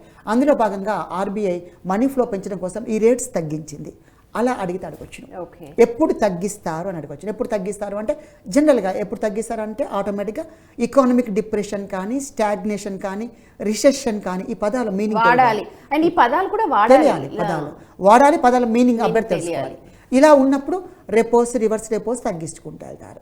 మరి మనీ ఫ్లో చాలా పెరిగి ప్రైసెస్ బాగా పెరిగినప్పుడు ఆ రేట్స్ పెంచుతుంటారు. ఇక ఇంటర్లింక్, ఇదంతా కూడా ఇంటర్లింక్. అయితే మనకి ఇది గ్రూప్ 1 మెయిన్స్లో ఉంది కానీ గ్రూప్ 2లో ఈ సిలబస్ లేదు కాబట్టి వెళ్ళాల్సిన అవసరం లేదు. మీరు డెఫినేషన్స్ నేర్చుకోండి ప్రతిదానికి. నేను ఒక 5-6 పాయింట్స్ చెప్తాను, అవి నేర్చుకోండి. ఇవి గ్రూప్ 2 టీఎస్పీఎస్సీకి లేవండి, గ్రూప్ 1 వాళ్ళు నేర్చుకోవాలి. ఏపీపీఎస్సీ అభ్యర్థులను చూస్తుంటే వారికి కూడా ఈ సిలబస్ ఉంటుంది. బ్యాంక్ రేట్ ఉంటుంది, దీని పేరు రీడిస్కౌంట్ రేట్ ఆర్ బ్యాంక్ రేట్. రెండవది సిఆర్ఆర్ ఉంటుంది, క్యాష్ రిజర్వ్ రేషియో ఉంటుంది. మూడవది ఎస్ఎల్ఆర్, స్టాచ్యూటరీ లిక్విడిటీ రేషియో ఉంటుంది. నెక్స్ట్ ఓఎంఓ ఉంటుంది, open market operations. Next repo rate, reverse repo rate. ఈ 6తో పాటుగా నూతనంగా మార్జినల్ స్టాండింగ్ ఫెసిలిటీ రేట్ అనేది కొత్తగా వచ్చింది. దీన్ని న్యూ ఇన్స్ట్రుమెంట్ అంటారు. రీసెంట్గా ఏపీలో బిట్ అడిగారు, ఆర్బీఐ తీసుకున్న న్యూ ఇన్స్ట్రుమెంట్, న్యూ టూల్ ఏదని అడిగాడు. దాని పేరు MSF, marginal standing facility rate, MSFR అని పిలుస్తుంటారు. మార్జినల్ స్టాండింగ్ ఫెసిలిటీ రేట్ అనేది ఉంటుంది. ఇక ఇవి 7 పాయింట్స్ నేర్చుకుంటే ఏపీపీఎస్సీ వాళ్ళకైతే ఒక బిట్ వస్తుంది, డెఫినెట్గా ఒక బిట్గా మిస్ కాదు. నేను చెప్పాను కదా, మ్యాక్సిమం మనం అంటున్న పదాలు అవే ఎగ్జామ్లు వస్తాయి, కానీ అభ్యర్థులు ప్యానిక్ అయ్యి బిట్లు మిస్ చేసుకుంటారు. కొన్ని తెలిసిన బిట్లు అలా రాంగ్ పెట్టేస్తున్నారు పాపం. అంటే ఆ ఎగ్జామ్ చైర్ అలాంటిదండి, that is called like heart chair లాగా అది ఎగ్జామ్, అది ఆ ప్యానిక్నెస్ ఉంటుంది తప్ప అంత కంగారు పడాల్సిన అవసరం లేదు. మళ్ళీ మై రిక్వెస్ట్ టు ఆల్, సిలబస్లో అంశాల జోలికి వెళ్ళొద్దు. నేను సిలబస్ ఇప్పుడు చెప్తున్నాను, అయిపోయాక మళ్ళీ రిపీట్ చేస్తాను. ఇప్పుడు అన్ఎంప్లాయ్మెంట్ అండ్ పావర్టీ ఫస్ట్ చదవమని చెప్తాను. అది ఫస్ట్ అయితే అభ్యర్థికి నాలెడ్జ్ వస్తుంది. అది ఒక 2 days 3 daysలో సిలబస్ అయిపోద్ది అనమాట. 2-3 daysలో అభ్యర్థి అన్ఎంప్లాయ్మెంట్ పావర్టీ చదివి నాకు ఏమనిపిస్తుంది అంటే నేను జస్ట్ 3 daysలో ఒక యూనిట్ ఫినిష్ చేశాను అంటే 4 unitsకి 4 3s 12 days 12 days అయిపోతుంది అని సైకలాజికల్గా వెరీ స్ట్రాంగ్ అవుతారు. ఇంకా వాడిని ఎవరు ఆపిన ఆగారు, ఇంకా గుర్రంలాగా పరిగెత్తనమాట. సో అవి 2 బాగా చదవండి. అవి చదువుతున్నప్పుడు లేటెస్ట్ ఇండిసెస్ ఉంటాయి అన్నమాట, అంటే నూతనమైన సూచికలు ఉంటాయి. అది అక్కడ మనకు పావర్టీ అనే టాపిక్లో మనకు ఇండియన్కి సంబంధించి ఇంటర్నెట్ సంబంధించిన సూచికలు ఉంటాయి. ఆ లేటెస్ట్ సూచికలు కూడా కోపాప్ చేసుకొని చదువుకోవాలి. ఇందులో మనకి మల్టీ డైమెన్షనల్ పావర్టీ ఇండెక్స్ ఉంటుంది, బహుముఖ పేదరిక సూచి ఉంటుంది. దీని మీద ఫోకస్ చేయాలి, ఎందుకంటే ఇది ఇంటర్నేషనల్ వైడ్గా రిలీజ్ చేసే ఒక సూచిక అనమాట. అంటే పేదరికం బహుముఖంగా అనేక కోణాలు తీసుకొని అనేక కోణాల్లో పేదరికం ఏ విధంగా ఉంది, అందులో భారతదేశం యొక్క ఇది లాస్ట్ టైం ఈ బిట్ అడిగారు, ఏ ప్లేస్ ఉందని అడిగారు. సో ఇది ఒకటి, దాని పేరు సింపుల్గా ఎంపీఐ. మీరు గూగుల్లో కొట్టినా వస్తుంది, multi dimensional poverty index. MDI అని కొట్టద్దు, ఎండిఐ అంటే మళ్ళీ వేరు, మల్టీ డైమెన్షనల్ ఇండెక్స్ వేరు. ఎకనామిక్స్ వచ్చిన బాధ ఉందండి. ఎంపీఐ ఎండిఐ అంటే మల్టీ డైమెన్షనల్ ఇండెక్స్, ఎంపీఐ అంటే మల్టీ డైమెన్షనల్ పావర్టీ ఇండెక్స్. ఇలా పి యాడ్ అయితే పావర్టీ అనేది అవుతుంది. ఈ ఎండిఐ అనే దాన్నేమో మనకు రఘురామ్ రాజన్ గారు రికమెండ్ చేశారు. అంటే వెనుకబాటుతనం, బ్యాక్వర్డ్నెస్ ఎలా ఉంటుందో అసెస్మెంట్ చేయడం కోసమని వెనుకబాటుతనం కోసం ఎండిఐ సూచికను రికమెండ్ చేశారు. అది బ్యాక్వర్డ్నెస్ కోసం. ఇదేంటి, బహుముఖ అనేక కోణాల్లో పేదరికాన్ని అంచనా వేసే మల్టీ డైమెన్షనల్ పావర్టీ ఇండెక్స్. ఇక ఈ వేరియేషన్ ఇలాంటి ఇండెక్స్ తీసుకొని లేటెస్ట్ ఇష్యూస్తో కనెక్ట్ చేసుకుని చదువుకోండి. ఇందులో మనకి ఈసారి ఎగ్జామ్లో వచ్చే బిట్ ఏంటి అంటే నీతి ఆయోగ్ ఈ అన్నింటిపైన రిపోర్ట్స్ ఇస్తుంది అన్నమాట. ఆ రిపోర్ట్స్ను అన్ఎంప్లాయ్మెంట్కి పావర్టీకి లింకప్ ఉన్న రిపోర్ట్ చదువుకోండి. ఇందులో ఒక 3-4 పదాలు చెప్తాను, ఆ పదాలు నేర్చుకుంటే ఒక బిట్ వస్తుందండి. ఒకటేంటి అంటే మనకు లేబర్ ఫోర్స్ పార్టిసిపేషన్ రేట్ ఉంటుంది, labour force participation rate, work force participation rate అంటే ఇక్కడ శ్రామికులు కార్మికులు అనే పదం ఉంటుంది. మూడవది అన్ఎంప్లాయ్మెంట్ రేట్ ఉంటుంది, అన్ఎంప్లాయ్మెంట్ రేట్ నిరుద్యోగిత రేటు, దీన్ని శాతంలో చెప్తుంటాను. నెక్స్ట్ దీంతో పాటుగా ప్రిన్సిపల్ స్టేటస్ ఎకానమిక్ యాక్టివిటీ ఉంటుంది, ప్రిన్సిపల్ స్టేటస్ ఎకానమిక్ యాక్టివిటీ ఉంటుంది, సబ్సిడరీ స్టేటస్ ఎకానమిక్ యాక్టివిటీ ఉంటుంది. 5 చెప్పాను. నెక్స్ట్ యూజువల్ స్టేటస్ అన్ఎంప్లాయ్మెంట్ ఉంటుంది. 6వది కరెంట్ వీక్లీ స్టేటస్ అన్ఎంప్లాయ్మెంట్ ఉంటుంది, కరెంట్ డైలీ స్టేటస్ అన్ఎంప్లాయ్మెంట్ ఉంటుంది, స్టాండర్డ్ పర్సన్ ఆఫ్ ఇయర్ ఉంటుంది. ఈ 9 రాసుకొని వీటి నిర్వచనాలు బట్టిఫై చేసుకోండి, ఒక్క బిట్ వస్తుంది. ఒక్క బిట్ డెఫినెట్గా వస్తుంది, ఒక బిట్ ఎగ్జామ్. ఇంకా ఇంతకన్నా అద్భుతం ఉంటుంది, అన్ని ఇక్కడ చెప్తున్నాను. అవి చదువు, దానికి ఇంకా నేను మళ్ళీ తర్వాత మళ్ళీ డిస్కషన్లో ఇంకా వాటికి చిన్న క్లూ ఇస్తాను, దానికి ఎగ్జాక్ట్ మీనింగ్ ఇస్తాను, అది పట్టేసుకోండి. ఎగ్జామ్లో కీవర్డ్ వాడతాడు, ఆన్సర్ పెట్టేసి ప్రతి దానికి ఒక keyword. Economy is beautiful subject అండి, చాలా మంది తెలియక అంటే మనం అన్నది. కానీ నాన్ ఎకనామిక్స్ వాళ్ళు కూడా ఎకనామిక్స్ అంటే ఇక్కడ there is no restriction to teach అనమాట, ఎవరైనా టీచ్ చేసుకోవచ్చు. నాన్ ఎకనామిక్స్ అంటే ఫార్మసీ చేసో లేదా బీటెక్ చేసో పాపం వాళ్ళు అంటే ఎంప్లాయ్మెంట్ కోసము ప్రిపేర్ అవుతూ క్లాసెస్ చెప్తున్నారు. వాళ్ళకి సబ్జెక్ట్ పై గ్రిప్ లేకపోవడం వల్ల వాళ్ళు చెప్పేది పిల్లాడికి రీచ్ అవ్వక కన్ఫ్యూజ్ అయ్యి ఇద్దరు, అటు ఫ్యాకల్టీ కన్ఫ్యూజ్, ఇటు స్టూడెంట్ కన్ఫ్యూజ్. కాబట్టి అలా కాకుండా కొద్దిగా మీరు అంటే ఇవన్నీ మన నెట్లో కూడా బ్రౌజ్ చేసుకోవచ్చు అండి, మంచి మీనింగ్ ఉంటుంది. బ్రౌజ్ చేసుకోవాలో తెలియాలి కదా, అది తెలియాలి. ఇందాక మనం అన్నట్టు ఎంపీఐకి బదులుగా ఎండిఐ బ్రౌజ్ చేసుకుంటే మీనింగ్ మొత్తం మారిపోద్ది. వాడు మనల్ని తిట్టుకుంటారు, సార్ చెప్పింది వేరు వస్తుంది వేరు. అండ్ లాస్ట్ వన్ అండి, ఇప్పుడు 4వ చూసుకుని మనకు ప్లాన్స్ ఉంటుంది అనమాట, ప్రణాళికలు. ఇందాక మనం ఒక కాలర్కి ఆన్సర్ ఇచ్చాము, ప్రణాళికలు ఉంటుంది. ఈ ప్రణాళికలు అనేది ఇది కూడా తెలివిగా చదవండి. ఎలాగంటే దీనికి సోర్స్ చాలా ఎక్కువ ఉంది, plus it is purely based on statistical reports. అన్ని గణాంకాలు డేటాస్ పైన ఆధారపడి ఉంటుంది. అయితే అన్ని డేటా అసలు వద్దని అసలు అవసరం లేదు. అక్కడ ఏంటి అంటే మనకి ఇయర్స్ గుర్తుపెట్టుకోవాలి కంపల్సరీగా, ప్రతి ప్లాన్ దాని యొక్క డ్యూరేషన్ గుర్తుంచుకోవాలి. ఎప్పుడు కూడా ప్రణాళిక ఎప్పుడైనా కూడా April 1st స్టార్ట్ అవుతుంది, March 31st ఎండ్ అవుతుంది. ఎందుకు ఇది అంటే ఫినాన్షియల్ ఇయర్, ఇది మనకు భారతదేశానికి ఆర్థిక సంవత్సరం కాబట్టి ఇక్కడ ఎండ్ అవుతుందని ఒకటి గుర్తుంచుకుంటే సరిపోతుంది. నెక్స్ట్ ప్రణాళికలు ఎక్కడ బ్రేక్ వచ్చింది అడుగుతున్నారు, ఎక్కడ 1966-69 అండి. దీని మీద అనేక సార్లు బిట్టు పడింది. This is called planning official holiday అంటారు. ప్రణాళిక అధికారిక సెలవు దినం అని పదంతో దీన్ని పిలుస్తుంటారు. ఎందుకంటే అప్పుడు మనకు చైనా వార్ వచ్చింది, 1962లో చైనా వార్, పాకిస్తాన్ వార్ వస్తుంది. అప్పుడు మనకున్న ఆ సిచ్యువేషన్లో ఏం చేశారంటే ప్రణాళిక రన్ చేయాలంటే మనకు వాళ్ళకు ఫండ్స్ కావాలి. ఆ ఫండ్స్ సఫిషియెంట్గా లేకపోవడం వల్ల ఒక బ్రేక్ ఇచ్చారు. ఈ స్టోరీ తెలియాలి, మళ్ళీ హిస్టారికల్ బ్యాక్గ్రౌండ్ తెలియాలి. హిస్టారిక్ బ్యాక్గ్రౌండ్ చేశాక అభ్యర్థికి ఆటోమేటిక్గా ఆహో ఇందుకు బ్రేక్ వచ్చింది, ఇది బ్రేక్ అనేది గుర్తుంచుకుంటారు. అప్పుడు 3 ప్లాన్స్ ఇంప్లిమెంట్ చేస్తారు. 3 ప్లాన్స్, వాటి 3 యాన్యువల్ ప్లాన్స్ అంటాం. First annual plan sir 1966-67, second 67-68, 68-69, మూడు అయిపోయినవి. ఇవి 3 యాన్యువల్ ప్లాన్స్ను ఇంప్లిమెంట్ చేశారు. ఇక్కడ క్వశ్చన్ ఏంటంటే ఎందుకు యాన్యువల్ ప్లాన్స్ ఇంప్లిమెంట్ చేస్తారు, ఇది క్వశ్చన్. అనాలిసిస్ అంటున్నాం కదా మాటికి.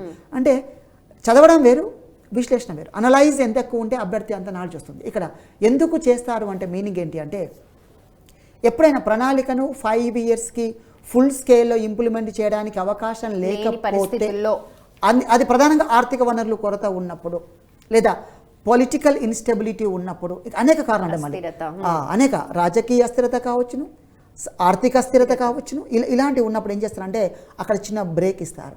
అలాంటి సిచ్యువేషన్లో యాన్యువల్ ప్లాన్స్, షార్ట్ ప్లాన్స్ కదా, వాటిని ఇంప్లిమెంట్ చేశారు. గతంలో క్వశ్చన్ అడిగారు, యాన్యువల్ ప్లాన్స్ లేదా చిన్న ప్రణాళికలను ఏం పేరుతో పిలుస్తారు ఎకనామిక్స్లో? వాటిని పిగ్మీ ప్రణాళిక అంటారు. పిగ్మీ ప్రణాళిక, షార్ట్ ప్లాన్స్ అన్నమాట.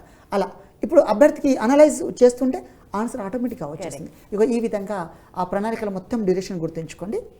ప్లస్ వాటికి సంబంధించిన ఇంపార్టెన్స్, ఒక్కొక్క ప్రణాళిక ఒక ఇంపార్టెన్స్ ఉంటుంది, అది గుర్తు. లాస్ట్ టైం మనకి మానవ వనరులకు ప్రాధాన్యత ఇచ్చిన ప్రణాళిక HRD అంటాం, హ్యూమన్ రిసోర్స్ డెవలప్మెంట్ అంటాం కదా, అది 8th ప్లాన్లో ఇచ్చాడు. 8th ప్లాన్లో ఒక్కొక్కసారి కన్ఫ్యూజ్ చేస్తుంటాడు.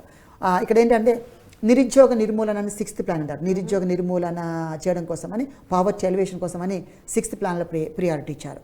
ఉపాధి కల్పించడం కోసమని 8th ప్లాన్లో ప్రియారిటీ ఇచ్చారు. ఎగ్జాంపుల్ ఏమంటే నిరుద్యోగాన్ని నిర్మూలిస్తూ ఉపాధి కల్పన ప్రోత్సహించాలని పేర్కొన్న ప్రణాళిక ఏదన్నా. అభ్యర్థి అందరూ నిరుద్యోగ నిర్మూలన ఉంది కదా అని 6th పెట్టారు, ఆప్షన్లో 8 ఇచ్చారు. అంటే ఎగ్జామినర్ ఫోకసింగ్ ఎక్కడుందో కూడా పట్టుకోవాలండి ఎగ్జామ్లో. అక్కడ ఏమో ఎగ్జామ్ ఫోకసింగ్ ఏంటి అంటే అది క్వశ్చన్ అనలైజ్ చేసుకోవాలి. నిరుద్యోగాన్ని నిర్మూలించుకుంటూ ఉద్యోగ కల్పన జనరేషన్ ఆఫ్ ది ఎంప్లాయ్మెంట్ అనేది ఇక్కడ మెయిన్ హైలైట్ అనమాట. సో అప్పుడు 8th ప్లాన్ అవుతుంది. ఒకవేళ examiner focused on only elevation of poverty, eradication of unemployment అనుకోండి, ఇరాడికేషన్ ఆఫ్ అన్ఎంప్లాయ్మెంట్ అన్నప్పుడు మాత్రం ఖచ్చితంగా 6th ప్లాన్ అవుతుంది. నేను ఇందాక ఓవర్ఫ్లోలో పావర్టీ అన్నాము, ఇరాడికేషన్ ఆఫ్ పావర్టీ అంటే 5th ప్లాన్. ఇలా చిన్న పదాల్లో మీనింగ్ అనమాట. అంటే ఇది ఒక విధంగా మైక్రో లెవెల్ అనాలిసిస్ చేసుకోవాలండి, ఏదో పెరిపెరల్గా కాదు. చెప్తున్నది వేరు, డెప్త్లోకి వెళ్తున్నప్పుడు డెప్త్కి వెళ్ళి దానిలో ప్రతి అంశాన్ని ఎవ్రీ అండ్ ఈచ్ వర్డ్ పట్టుకోవాలండి. అప్పుడు ఈజీగా అవుతుంది. లక్ ఏంటంటే ఒకసారి నేర్చుకుంటే ఏముండదు, అంతే. ఫైనల్ వర్డ్ ప్రిపేర్ అయ్యే స్టూడెంట్స్ కి ఒక ఫైనల్ వర్డ్ చెప్పండి. నేనైతే చక్కగా ఏం చెప్తాను అంటే ఎక్కువ భయపడదని చెప్తాను. Economy is very easy and sweet subject అని గుర్తుంచుకోండి. తర్వాత సిలబస్ షీట్ అనేది ముందు పెట్టుకోండి, సిలబస్ షీట్లో ఉన్నవే చదువుకోండి, సిలబస్ షీట్లో లేని వాటి వైపు వెళ్ళొద్దు. లాస్ట్ మనం చెప్తున్నప్పుడు ఇంకొక 2 పాయింట్ చెప్పాలి. ప్రణాళికలతో పాటుగా నీతి ఆయోగ్ ఉంది, నెక్స్ట్ మనం ఒకసారి నీతి ఆయోగ్ స్పెషల్ చేద్దాం, ఎందుకంటే అది చాలా పెద్ద టాపిక్. దాంతో పాటుగా ఇన్క్లూజివ్ గ్రోత్, సమ్మిళిత వృద్ధి అంది. ఇందులో 3 టాపిక్స్ ఉంటాయి, ప్రణాళికలు, నీతి ఆయోగ్, ఇన్క్లూజివ్ గ్రోత్. 3 పైన ఫోకస్ చేయాలి. ఇందులో నేను నీతి ఆయోగ్ అండ్ ఇన్క్లూజివ్ గ్రోత్ పైన ఎలాంటి క్వశ్చన్ వస్తే మనం నెక్స్ట్ మళ్ళీ డిస్కస్ చేద్దాం. ఎక్కువ ప్యానిక్ అవుదాన్ని, చాలా సింపుల్గా చదువుకుంటూ వెళ్ళాలి. చదివిన ప్రతి వర్డ్ని నేర్చుకొని ట్రై చేయండి. తెలియకపోతే నన్ను అడగండి, చెప్తాను. మనకు కాల్ తీసుకుంటున్నాం కాబట్టి మీరు ఏ డౌట్ నన్ను రాసుకొని అడగండి, I will explain. Right. Thank you so much Anjay గారు. సో విన్నారు కదా, గ్రూప్స్ కి ప్రిపేర్ అయ్యే వాళ్ళందరూ కూడా ఫస్ట్ సిలబస్ పేపర్ ని డౌన్లోడ్ చేసుకోండి అఫీషియల్ వెబ్సైట్ నుంచి. దాంట్లో ఉన్నవి మాత్రమే చదవండి, అవుట్ ఆఫ్ సిలబస్ వెళ్ళకండి. సో దట్ అది మీ టైం ని సేవ్ అవుతుంది, ఎనర్జీని కూడా సేవ్ చేస్తుంది, ఎక్కువ కన్ఫ్యూజ్ కాదు. సో రేపు మళ్ళీ మరో అంశంతో కలుద్దాం, చూస్తూనే ఉండండి.